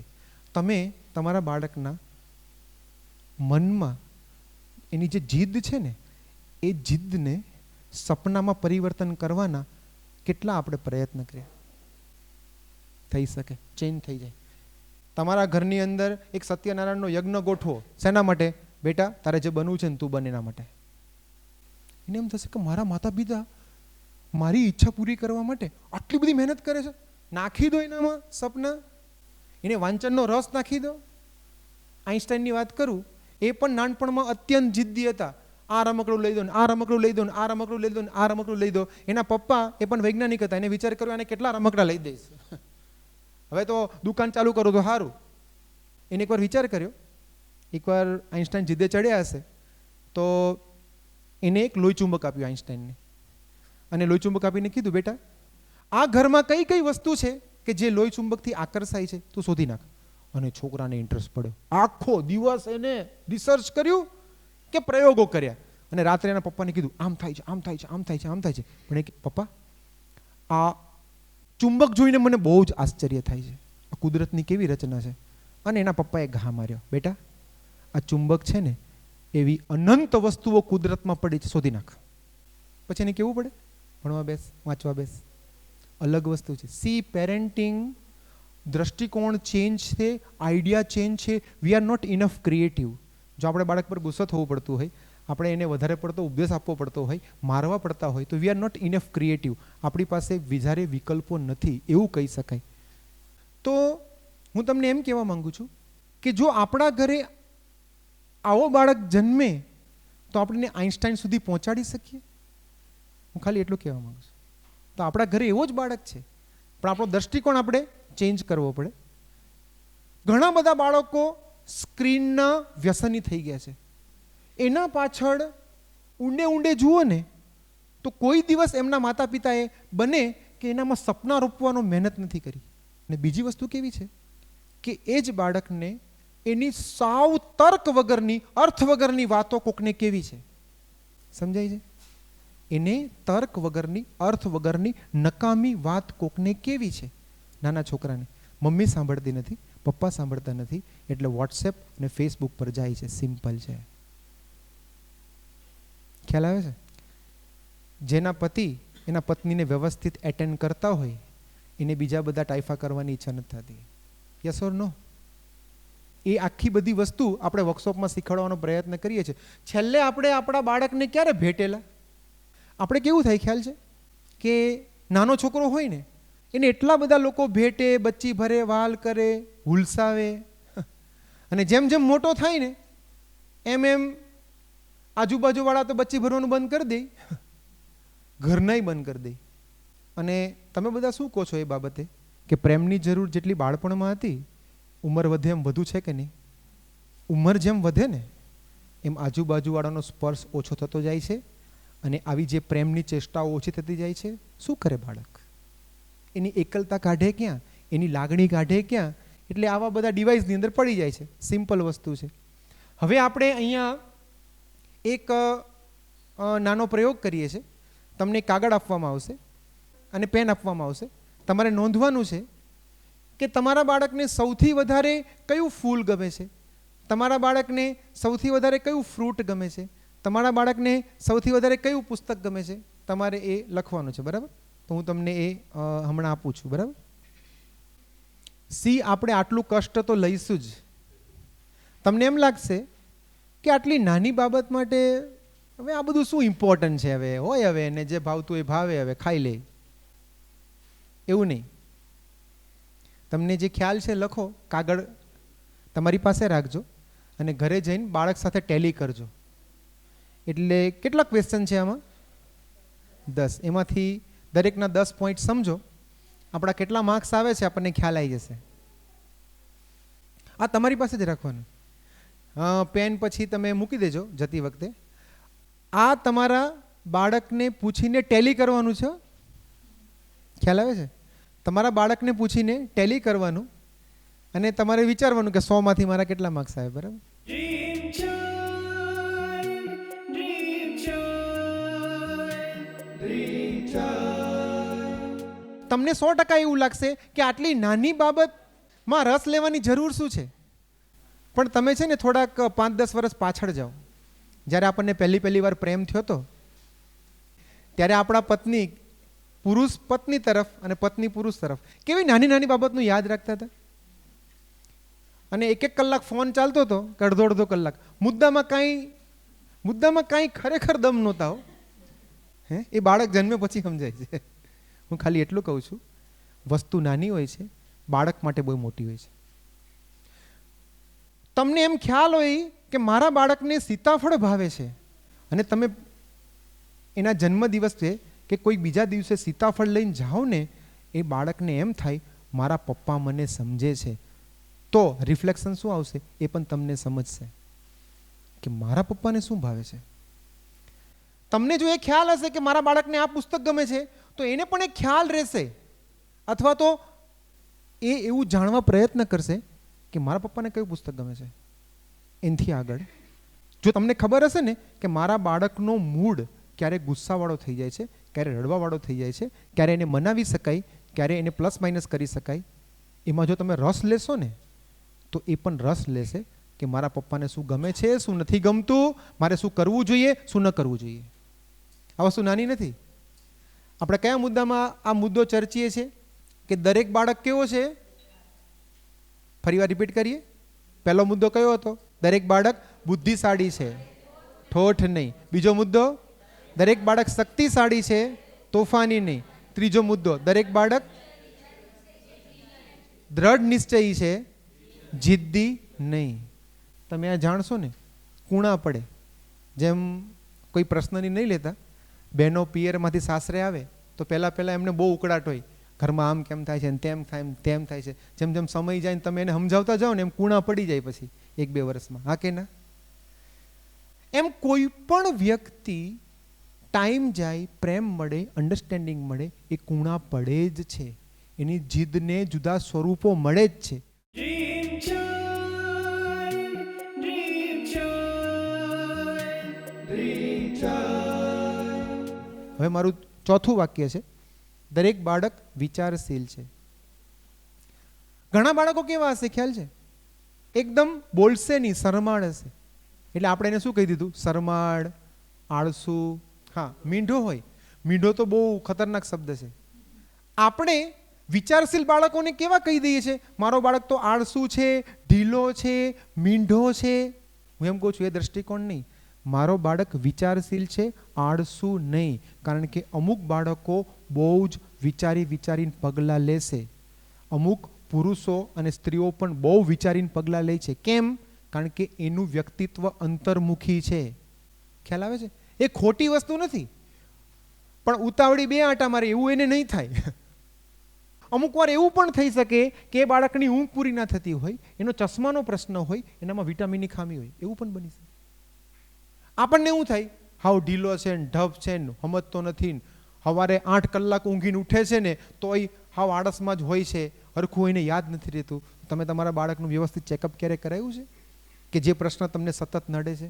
હું તમને એમ કહેવા માંગુ છું, બાળક ઉપર કોઈ પણ આક્ષેપ મૂકતા પહેલાં, બાળક અંગે કાંઈ પણ નક્કી કરતા પહેલાં બહુ જ બધા પર્સપેક્ટિવને આપણે લક્ષમાં રાખવા જોઈએ, એવું હું કહેવા માંગુ છું.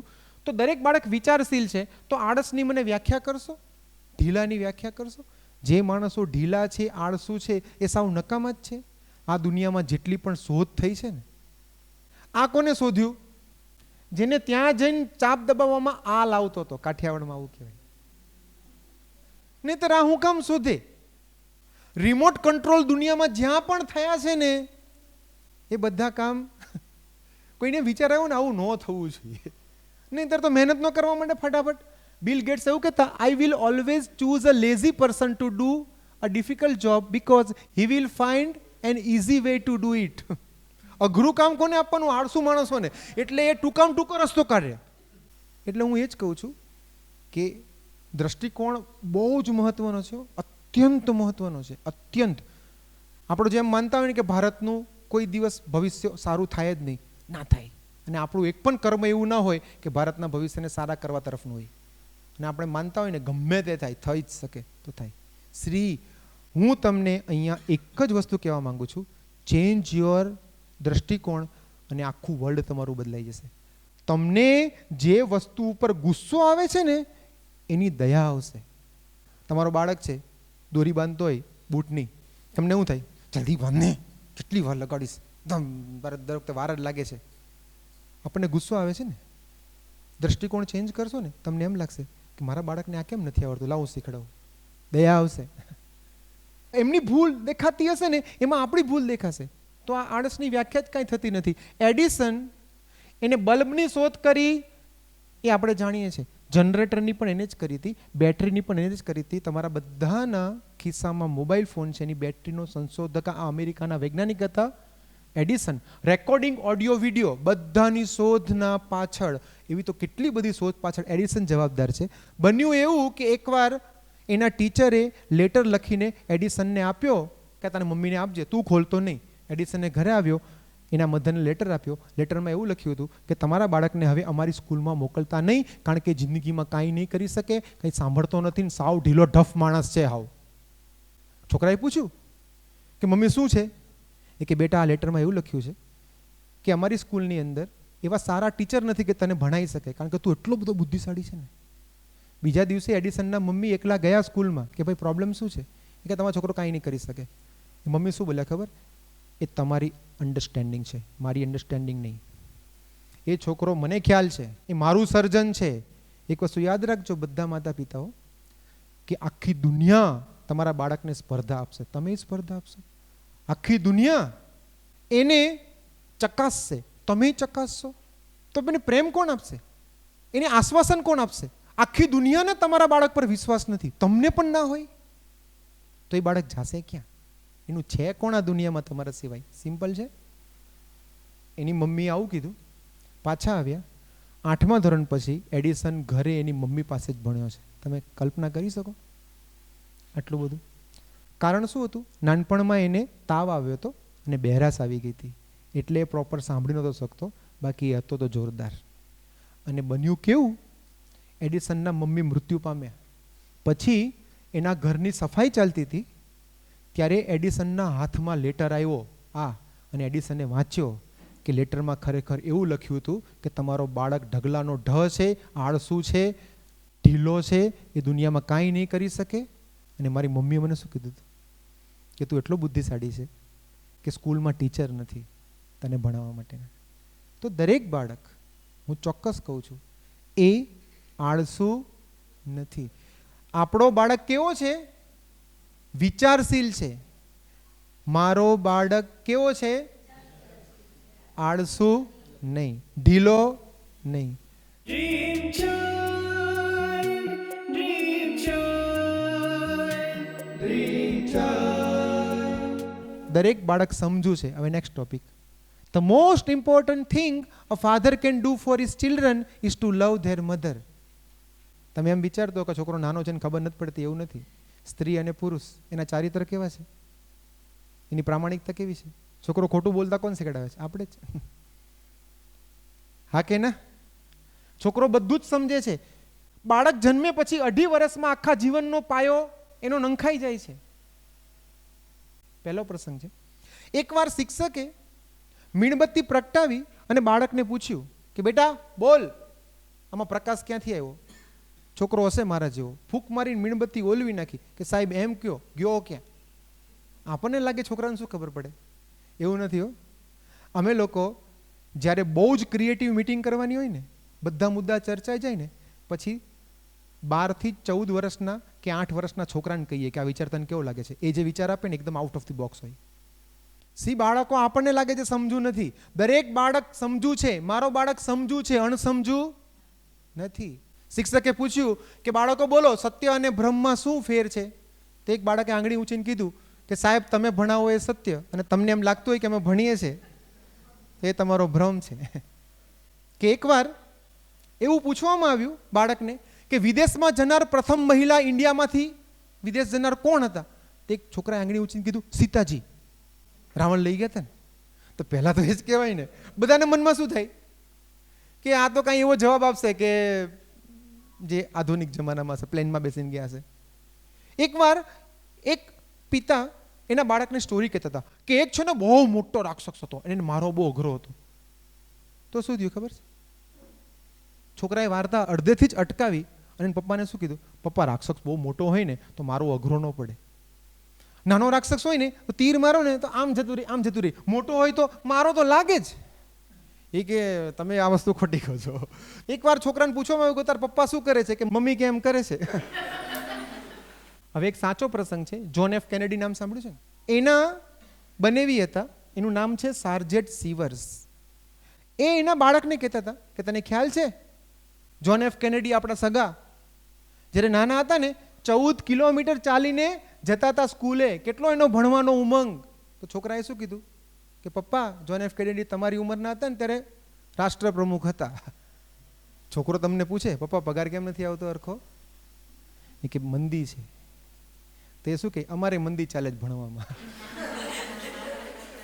તો આપણે કે બેટા તારી મંદી મારી મંદીમાં ફેર છે, તું મોટો થઈશ ને તને ખબર પડશે. તે કે પપ્પા તમારે એવું કરવું જોઈએ ને, મંદી તમને નડે નહીં. મંદી પહેલી વાર થોડી આવી છે, 2 વર્ષે દર વખતે જોઉં છું. તમને ખ્યાલ નથી આવતો? ધંધો બદલી નાખવો જોઈએ એવું તમને છોકરો કહેતો? છોકરાની વાત ખોટી હોત કહી દો. દરેક બાળક સમજ્યું છે. પ્લીઝ એક વસ્તુ યાદ કરું, બાળકનું શરીર નાનું છે, એનું મન નહીં, એનો આત્મા નહીં. એ આપણા જેવો જ છે. બાળક નાનો નથી. તો પહેલું વાક્ય કયું હતું? મારું બાળક બુદ્ધિશાળી છે, ઠોઠ નહીં. બીજું વાક્ય, મારું બાળક શક્તિશાળી છે, તોફાની નહીં. મારું બાળક દ્રઢ નિશ્ચયી છે, જિદ્દી નહીં. મારું બાળક વિચારશીલ છે, આળસુ નહીં. મારું બાળક સમજુ છે, અણસમજુ નહીં. આમાં એક પ્રસંગ તમને કહી દઉં. શ્રીનિવાસ રામાનુજન કરીને આપણા દેશના એક બહુ મોટા ગણિત શાસ્ત્રી થઈ ગયા.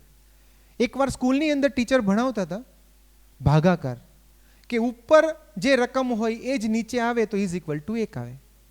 એટલે એમને ભણાવ્યું કે બાળકો, જો આપણી પાસે 8 કેળા હોય એટલે ઉપર 8 અને 8 બાળકો હોય નીચે 8, તો દરેકના ભાગના કેટલા કેળા આવે?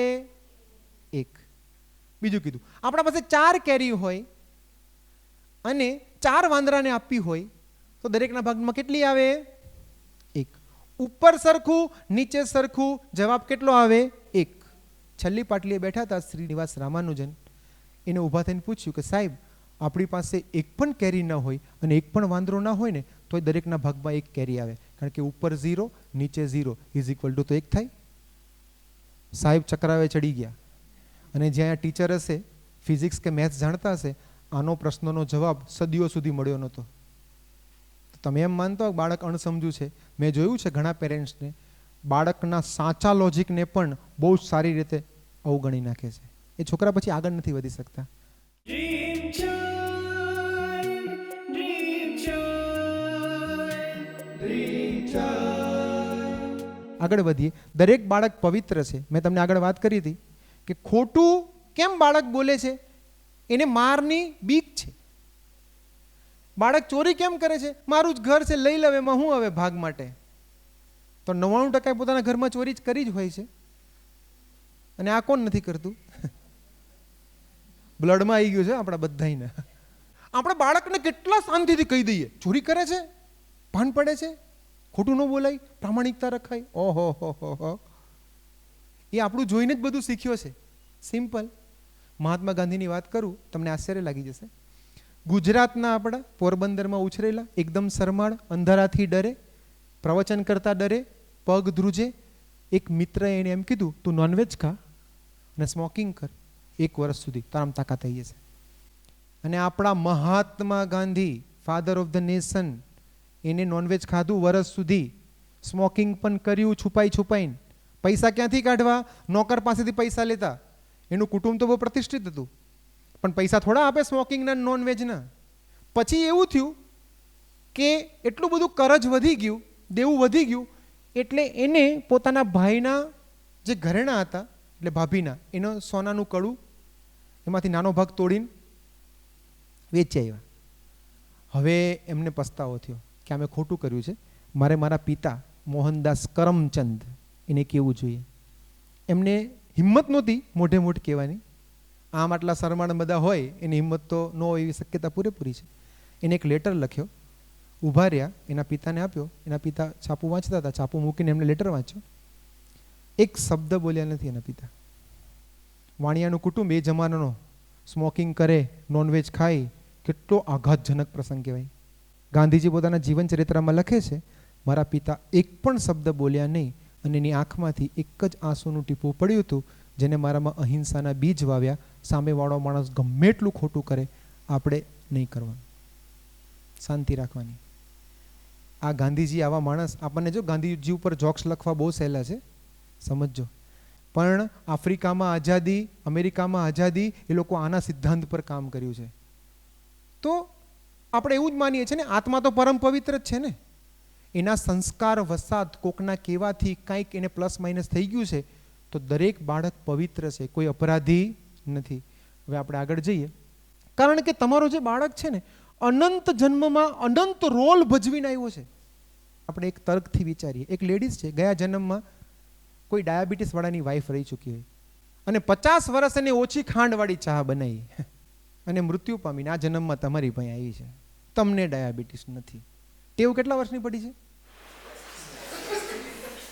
અને દર વખતે ઓછી ખાંડ નાખે. આપણે શું કહી, તને તારી શીખડાયું છે કે નહીં?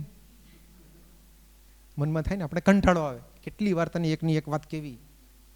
કાંઈ કરવાનું નથી પ્રિય, ચામાં ખાંડ હું નાખી લઈશ. સિમ્પલ છે ને, ખ્યાલ આવે? તમારો બાળક તમારી પાસે છે, એ ગયા જન્મમાં એને શું શું કર્યું છે, એની કેવા સંસ્કાર છે, આ જન્મમાં પણ તમારી પાસે ઘરમાં રહે છે. મીડિયાનું ઇન્ફ્લુઅન્સ, મિત્રોનું ઇન્ફ્લુઅન્સ, આમાંથી જેટલા પણ વાલીઓ બેઠા છે ને, તમને એમ થાય કે બાળક સ્કૂલમાં ગયો ને, હાસ રાહત એટલા ટાઈમ. સ્કૂલની અંદર અમુક બાળકો શરમાળ હોય, ઘણા બધા એનો લાભ લેતા હોય, એને વાંચવાનું નથી ગમતું, ભણવાનું નથી ગમતું, જે શિક્ષકો મારે છે એ વિષય એને નથી ગમતો. આપણે પૈસા આપીને એને સ્કૂલમાં મોકલીએ, ઇટ ડઝન્ટ મીન કે આપણે એનું સંપૂર્ણ જવાબદારી પૂરી કરી છે. પેરેન્ટિંગમાં ઊંડા ઉતરીને જ કામ કરવું પડશે. વિશ્વાસ, પ્રેમ, ધીરજ, સ્કિલ બધાની જરૂર પડશે. Dream child, dream child, dream child. તો હવે આપણે એન્ડ તરફ જઈ રહ્યા છીએ. દૂધમાંથી શું બને, કોઈ મને કહેશે? ઘણી બધું આમ બેઝિક કામ ચાલુ કરીએ. દૂધમાંથી શું બને? દહીં. પછી આ એક સ્ટ્રીમ પૂરી કરી નાખીએ. પછી દહીંમાંથી માખણ, માખણમાંથી ઘી. ઓકે, બીજું કંઈ? આઈસ્ક્રીમ બને. હવે મલાઈમાંથી ને એમાંથી શું બને? તો બહુ બધું બને. પ્યોર દૂધમાંથી પનીર બને, આઈસ્ક્રીમ બને, પછી ચીઝ બને, બને ને, પેંડા બને. હું એમ કહું છું દૂધમાંથી કાંઈ ન બને. બનાવો તો બને, કાંઈ ના બનાવો ને દૂધ બગડે. એમ ઘણા કહે ને, અમારા છોકરા તો મોટા થાય, હવે ભગવાન મોટા કરશે. ભાઈ, દૂધને તમે કાંઈ પ્રોસેસ ન કરો ને, 2 દિવસમાં બગડી જાય. એમ છોકરા છે ને, એના ઉપર કાંઈ પ્રોસેસ નહીં કરો ને, તો કંઈ સારું પરિણામ ના આવે. જેમ તમે ફરવા માટે કે દેશમાં બહાર જાઓ અને તમારા ઘરના બધા બારી બારણા બંધ હોય અને અમુક વાર તો તમે છાપા પણ માર્યા હોય, પણ આવો ત્યારે ધૂળ થઈ જાય છે. એમ તમારો બાળક ઘરેથી બહાર નીકળો ને, પછી પાછો આવ્યો ને, કેટલી બધી વિચારોની અને બહારની ધૂળ એને ચડી ગઈ છે. દરરોજ હું તો એ કહું છું, માતા પિતાએ 20-20 મિનિટ આપીને એને ઉતારવી પડે છે. એટલે પ્રમુખ સ્વામી મહારાજ કહે છે કે રાત્રે 10 મિનિટ બાળકો સાથે બેસો, ફોન નહીં, અને અલક મલકની વાતો કરો. ખ્યાલ આવે છે? એ તો ધર્મગ્રંથની વાત કરે છે. એ તમને ન ફાવતું હોય તો એની સાથે વાત કરો, બસ એવું કહેવા માંગે છે. તો દૂધમાંથી સારામાં સારી વસ્તુ બનશે. છેલ્લે આપણે રિપીટ કરી જઈએ કે ઠોઠ નહીં, બુદ્ધિશાળી છે. દ્રષ્ટાંત કોનું? હેલન કેલન. તોફાની નહીં, શક્તિશાળી છે. દ્રષ્ટાંત કોનું? બેન કાર્સન. આળસુ નહીં, વિચારશીલ છે. દ્રષ્ટાંત કોનું? એડિસન. જિદ્દી નહીં, દ્રઢ નિશ્ચયી છે. દ્રષ્ટાંત કોનું? આઈન્સ્ટાઈનનું. અણસમજુ નહીં, સમજુ છે. દ્રષ્ટાંત કોનું? રામાનુજનનું. અપરાધી નહીં, પવિત્ર છે. દ્રષ્ટાંત કોનું? ગાંધીજી. તો તમને એમ થાય હેન્ડલ કેલન ને બેન કાર્સન ને કેવા મોટા મોટા માણસ છે. હું તમને એ જ કહું છું, તમને એમ લાગતું હોય કે તમારો બાળક ઠોઠ છે, એને હેલેન કેલર જોવાનો પ્રયાસ કરજો. તમને એમ લાગતું હોય કે મારો બાળક જિદ્દી છે, તો એને આઈન્સ્ટાઈન જોવાનો પ્રયાસ કરજો. તમને એમ લાગતું હોય કે મારો બાળક અપરાધી છે, તો એને ગાંધીજી જોવાનો પ્રયત્ન કરજો. ઓટોમેટિક જ તમારા વાણી વર્તન ચેન્જ થઈ જશે, તમને રાહત થઈ જશે. ખ્યાલ આવે છે? પેરેન્ટિંગનો આ બહુ જ મોટો દ્રષ્ટિકોણ હું તમને સમજાવવાનો પ્રયત્ન કરું છું. દ્રષ્ટિકોણ ચેન્જ કરો. ટ્રેનવાળા પ્રસંગમાં શું થયું? જેના ઉપર ગુસ્સો આવતો હતો ને એના ઉપર દયા આવવા માંડી. અને વેફરવાળા પ્રસંગમાં શું થયું? પેલાને ખોટો માનતો હતો ને એ પોતાને ખોટા માનવા માંડ્યા. ક્યારે? દ્રષ્ટિકોણ ચેન્જ થયો ત્યારે. આખો સેમિનારના મુખ્ય વિષયો પતી ગયા છે. હવે અમે તમને વાત કરીએ કે અમે લોકો પેરેન્ટિંગ પર શું કરીએ છીએ અને અમે લોકો અહીંયા સુધી કેમ પહોંચ્યા. અમે અહીંયા ગર્ભ સંસ્કાર કેન્દ્ર ચલાવીએ છીએ. પ્રેગ્નન્ટ વુમન હોય ત્યારથી જ ગર્ભ ઉપર હાથ મૂકીને અમુક મ્યુઝિક સાથે એ બાળકોને કહીને કે બેટા તું આજ્ઞાશીલ છો, તું વિચારશીલ છો, તું ખોટી જીદ કરતો નથી. એવા બાળકો જન્મે છે. છેલ્લા વર્ષોનો અમારો અનુભવ છે કે માતા પિતાને બહુ જ શાંતિ રહી છે. કારણ કે 80% બ્રેઇન ડેવલપમેન્ટ ગર્ભમાં થાય છે ત્યારથી જ ધ્યાન આપવામાં આવે છે. તો અમે પહેલાં એ ગર્ભ સંસ્કારનું આખું સાયકલ પૂરું કર્યું અને અમારી ઈચ્છા એવી છે ગર્ભ સંસ્કાર ટુ ગર્ભ સંસ્કાર. ગર્ભ સંસ્કાર થઈ ગયું, પછી 0 થી 4 વર્ષના બાળકનું પેરેન્ટિંગ એનો આખો કોર્સ અત્યારે અમે તમને જે બોલાવ્યા છે એ 4 થી 12ના કોર્સના સેમિનારમાં બોલાવ્યા છે. ત્યારબાદ 13 થી 25નો પણ અમે આખો વર્કશોપ કરવાના છીએ. ખ્યાલ આવ્યો તમને? એટલે એના છોકરા થાય ને ત્યાં સુધી એક જ સ્ટ્રીમની અંદર અદ્ભુત તૈયાર થવા જોઈએ. ન્યૂ ઇન્ડિયા, નવા ભારતનું નિર્માણ થાય એવો અમારો પ્રયાસ છે. તો હવે એના માટે મેં તમને વાત કરી, ઘણા બધા પુસ્તકો મેં જોયા, પણ મારા હાથમાં એક પુસ્તક આવ્યું જેનું નામ હતું how to talk so kids will listen and listen so kids will talk. આ અંગ્રેજીમાં છે, એનું ગુજરાતી ભાષાંતરના પુસ્તક મળતું નથી. એ આખો કોર્સ અમેરિકાના એક હેમજી ગિનોટ કરીને આ એક સાયકોલોજિસ્ટ છે એને બનાવ્યો છે. એમના 2 શિષ્યાઓએ બનાવ્યો છે અને વર્લ્ડની અંદર ફેમસ છે. આની અંદર એ લોકો 30 સ્કિલ શીખવે છે કે તમારા બાળકને ગુસ્સે થયા વિના, માર્યા વગર અને બહુ જ સરળતાથી, ટીચર્સને પણ કામ લાગે, બધાને કામ લાગે એવી સ્કિલ શીખવે છે. અદ્ભુત અદ્ભુત અદ્ભુત. મેં તમને કીધું ને 700 પુસ્તકોના હું સંપર્કમાં આવ્યો છું.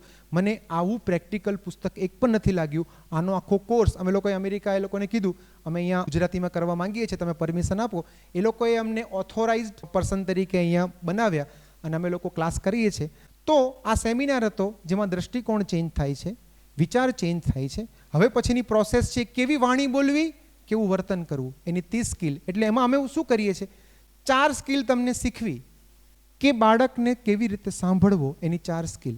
અઠવાડિયા સુધી તમે પ્રયોગ કરો છો, પછી પાછા આવો છો, તમને એ પ્રયોગમાં ક્યાં ક્યાં ખામી લાગી, સફળતા મળી હોય તો સફળતા કેમ મળી એનું કારણો અમે જણાવીએ, નિષ્ફળતા મળી તો નિષ્ફળતા કેમ મળી, સુધારો શું કરવો એ અમે જણાવીએ. પછી બીજા અઠવાડિયે બીજી 4 શીખવીએ. ખ્યાલ આવે ને? અને આપણે ઓનલાઈન આ કોર્સ આખા ગુજરાતની અંદર ફેલાઈને ગુજરાતી ભાષામાં બધું કરી નાખ્યું છે એવી આપણી ઈચ્છા છે. અને અનેક લોકોએ આ કોર્સ કર્યો છે અને અમારી ત્યાં સુધીની ગેરંટી છે કે તમને એમ લાગે કે આ 30 સ્કિલ મેં વાપરવી જરૂરી છે અને મારા બાળકમાં કોઈ જ ફેરફાર નથી થયો, તો 6000 રૂપિયા અમે તમને પાછા આપી દઈશું. કારણ કે અમને ખ્યાલ જ છે ચાઇલ્ડ સાયકોલોજીના વર્લ્ડ લેવલના માણસોએ આ જે કામ કર્યું છે, તમને એમ લાગશે કે આ 30 સ્કિલ શીખીને ચાઇલ્ડ સાયકોલોજીમાં મારે કાંઈ શીખવાનું બાકી નથી. અને બીજું, કોઈ પણ દુનિયાના કોર્સો હશે, હું કોઈનું ખંડન નથી કરતો, એ બધા જ કોર્સો આની અંદર સમાઈ જશે. એટલો અદ્ભુત કોર્સ આ બહેનોએ પહેલાં જે ચાઇલ્ડ સાયકોલોજીસ્ટ હતા એના સિદ્ધાંતો પરથી બનાવ્યો છે અને પ્રૂવન મટીરિયલ છે, લાખોનો અનુભવ છે. એમાં પ્રેક્ટિકલ છે, શેરિંગ છે, શોર્ટ એન્ડ સ્વીટ છે, મૂળમાં ઘા છે. એપ્લિકેશનથી તમારી સતત જાગૃતિ પણ રહેશે. અમારું પર્સનલ કાઉન્સેલિંગ પણ એ 6000માં ફ્રીમાં આવી જશે અને સુધારાને 100% ગેરંટી છે. અને આ એપ્લિકેશન છે અમારી, જેનો મુખ્ય વાક્ય આ છે, બાળક પણ ખુશ રહે, માતા પિતા પણ ખુશ રહે, બંને વચ્ચેનો પ્રેમ વધતો રહે અને બાળક દરેક ક્ષેત્રે સફળ થાય. ઘણા ઘરમાં બાળકોથી પીડિત મા બાપ છે અને ઘણા ઘરમાં મા બાપથી પીડિત બાળકો છે. આ કોર્સ એવો છે કે પીડામાં કોઈ નહીં, બંને ખુશ અને બાળક દરેક ક્ષેત્રે સફળ થાય. એમાં બેઝિકમાં બાળકનો શારીરિક વિકાસ, બૌદ્ધિક વિકાસ, માનસિક વિકાસ ને આધ્યાત્મિક વિકાસ એનું મેટર મૂકશું. અને આ એપની સૌથી મોટી વિશેષતા એ છે કે એમાં દરરોજની એક્ટિવિટી મળશે. દર સોમવારે સંસ્કાર સામર્થ્ય, જેમાં ઉઠવાના, સૂવાના, બેસવાના, બોલવાના એમ કુલ 52 સંસ્કારો ગીતો સાથે અદ્ભુત રજૂઆત સાથે મળશે. અને મંગળવારે બુદ્ધિ સામર્થ્ય, જેમાં નવી નવી પઝલ્સ મળશે. બુધવારે પ્રતિભા સામર્થ્ય, જેમાં નવી નવી વાર્તાઓ, ડ્રામા એ બધું મળશે. ગુરુવારે ભાવના સામર્થ્ય, જેમાં નવી નવી લાગણી પ્રેરક વિડીયોઝ મળશે અને પ્રશ્નોત્તરી મળશે. અને શુક્રવારે સંગીત સામર્થ્ય, જેમાં નવા નવા એક્શન સોંગ મળશે, જેના આધારે માતા પિતા અને બાળકો સાથે નૃત્ય કરી શકે. શનિવારે સંસ્કૃતિ સામર્થ્ય, જેમાં આપણી બધી જ હિન્દુ ધર્મની આધ્યાત્મિક વિધિઓનું ઊંડાણથી વૈજ્ઞાનિક માર્ગદર્શન આપવામાં આવશે. અને રવિવારે એકતા સામર્થ્ય, જેમાં ફેમિલી યુનિટીની બધી ગેમ્સ રમાડવામાં આવશે. ટૂંકમાં બાળકની 4 થી 12 વર્ષની ઉંમર, એના 9 વર્ષ, વિચારો દરરોજ નવી નવી એક્ટિવિટીઝ મળશે. રોજની ફક્ત 10 થી 15 મિનિટમાં બાળકનું સર્વાંગી ઘડતર તમે કરી શકશો. અને એ સિવાય પેરેન્ટિંગ નોલેજ વિભાગમાં પણ બાળકના ઉત્તમ ઘડતરની ઘણી બધી બાબતો અમે સમાવી લીધી છે આમાં. અને સાથે સ્પેશિયલ એક અમારી મટીરિયલની કીટ છે, એ પણ આપને પ્રાપ્ત થશે. શરૂઆતમાં આપનું પર્સનલ કાઉન્સેલિંગ પણ થશે. અને એક વાત હું કહું તમને કે આખા ગુજરાતમાં પેરેન્ટિંગનું આ એક યુનિક પેકેજ છે. તો હું એક છેલ્લી વાત કહીને તમને આ સેમિનારનો આપણે અંત આપશું. શાહજહાંને ઓળખો છો? તાજમહેલ બાંધ્યો હતો મુમતાઝ માટે. કેટલું મોટું કામ. પણ તમને એ ખ્યાલ છે શાહજહાંના પુત્ર ઔરંગઝેબે યમુના નદી, પેલી બાજુ તાજમહેલ અને આ બાજુ મોટા મિનારાની અંદર આમને બગાવત કરીને પૂર દીધા હતા. હાથમાં બેડી, પગમાં બેડી. ધ પીકોક થ્રોન નામનો એક પુસ્તક છે, એની અંદર આખો આ પ્રસંગ વર્ણવેલો છે, મુગલ સલ્તનતનો ઇતિહાસ. હવે વિચારો, શાહજહાંએ પોતાના બાળકને જેવું એજ્યુકેશન આપ્યું હશે, જેવા કપડાં પહેરાવ્યા હશે, જેવું ખાવાનું આપ્યું હશે, જે આમને શોહરત કીર્તિ આપી હશે, એવી આપણે આપી શકીએ? તો પણ કંઈક રહી ગયું ને, કે સગા બાપને બગાવત કરીને આમાં પૂર્યા. એટલું જ નહીં, એકવાર નીકળ્યા ઔરંગઝેબ અને કંઈક તફડાફફડી થઈ ગઈ તો શાહજહાં શું બોલ્યા? હિન્દુઓના વખાણ કરવા જોઈએ કે પોતાના મરેલા બાપના મોઢામાં ગંગાજળ નાખે છે અને તું મારો જીવતો દીકરો મને હેરાન કરે છે. તો ઔરંગઝેબને ફીસી ચડી. એને આ આગ્રાનો જે ફોર્ટ હતો ને, એનું પાણીનું કનેક્શન બંધ કરી નાખ્યું. રીબાઈને શાહજહાંનું મૃત્યુ થયું. અને શાહજહાં મર્યા ને ત્યારે ઔરંગઝેબ હાજર નહોતો રહ્યો. હું ખાલી એક પ્રસંગ એ કહેવા માંગુ છું. એક રાજાધિરાજ વ્યક્તિ છે જે પોતાના બાળકને બધું જ આપી શકે છે, કંઈક આપવાનું રહી જાય છે. અને એની સામે એક પ્રસંગ છે. શ્રવણને ઓળખો છો? શ્રવણના માતા પિતા અંધ હતા, બરાબર? એક અંધ માતા પિતા પોતાના બાળકને શું આપી શકે? શ્રવણ જન્મ્યો ત્યારે કેવી રીતે સ્તનપાન કરાવ્યું હશે મને ખબર નથી, શું કપડાં પહેરાવ્યા છે મને નથી ખબર. શ્રવણના 16 વર્ષે લગ્ન થઈ ગયા હતા. પત્ની આવી અને થયું કે આ લોકોને સેવા કરવી પડશે એટલે એને કીધું હું નહીં રહું. દરેક સ્ત્રીઓને એવું છે કે મારો પુત્ર શ્રવણ થાય, પતિ નહીં, ખોટું નહીં લગાડતા. તો શ્રવણે કીધું ભાઈ જતી રહે, તને નહીં ફાવે જતી રહે. આ પ્રસંગ છે. એની 16 વર્ષની ઉંમર હતી, એકદમ બાળક પણ નહોતો. એના મમ્મી પપ્પાએ એને એમ કીધું કે મારે 4 ધામની યાત્રા કરવી છે. આપણે શું કહીએ? બેસો ને હવે, નહીતર શું કહીએ? કાંઈ વાંધો નહીં, લઈને એક જગ્યાએ જઈએ કે આવી ગયું, નાઈ લો, પછી થોડું ફરીને ત્યાં જ કે આ જમના આવી ગઈ, એમને ક્યાં દેખાવાનું. એક માતા પિતા પોતાના બાળકના ઉછેરમાં બધું જ આપે છે, સમજાય છે? તો પણ બાળક બગાવત કરે છે. વૃદ્ધાશ્રમ ઓછા નથી હો ગુજરાતમાં, અને ખુલતા જ જાય છે. અને જે વૃદ્ધો ઘરમાં છે ને એની હાલત પણ વૃદ્ધાશ્રમ કરતાં બદતર છે અમુક ઘરોમાં. પરિસ્થિતિ અત્યારે ખતરનાક છે. કારણો એ ઘણા બધા છે, એની ચર્ચા આપણે વર્કશોપમાં કરશું. અને એક માતા પિતા પોતાના બાળકને કાંઈ નથી આપતા ફિઝિકલ, અને એ છોકરો એનું બધું જ કરે છે. એમાં કંઈક સાયકોલોજી છે, કોઈક લાગણીઓ છે, કોઈક સંસ્કાર છે. એના વિશે ચર્ચા કરવા માટે આપણે આગળ વધી શકીએ. આ એક મશીન છે. તો એ મશીન બગડી ગયું હતું અને એક એન્જિનિયરને બોલાવવામાં આવ્યા કે મશીન ચાલુ કરવાનું છે. તો એને મશીનને અડધો કલાક જોયું, એને કીધું હથોડી છે આપો ને. એક જગ્યાએ હથોડી મારી મશીન ચાલુ થઈ ગયું. આ અમેરિકાની જનરલ મોટર કંપનીમાં બનેલો સાચો પ્રસંગ છે. અને પછી કીધું કે તમારું પેમેન્ટ કહેજો ને કેટલા આપવાના છે. એને કીધું $10,000. એટલે શેઠે કીધું કે સાહેબ તમે જરાક બાયફર્ગેશન આપો ને, શેના કેટલા એમ.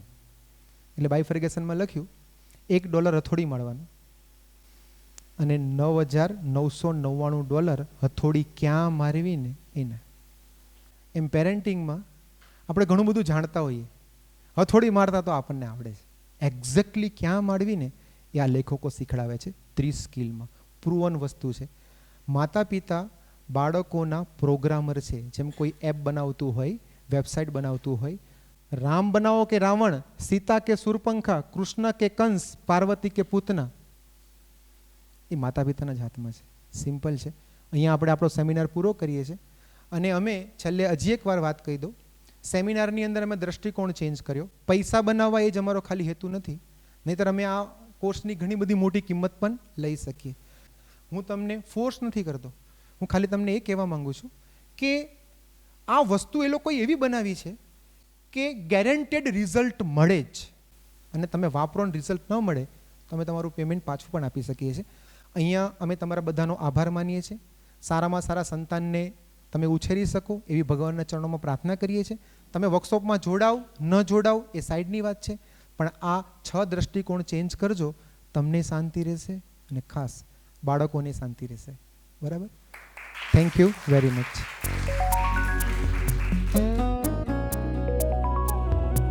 Dream Child, Dream Child, Dream Child. Parenting એટલે ડ્રીમ ચાઇલ્ડ. તાના દે દે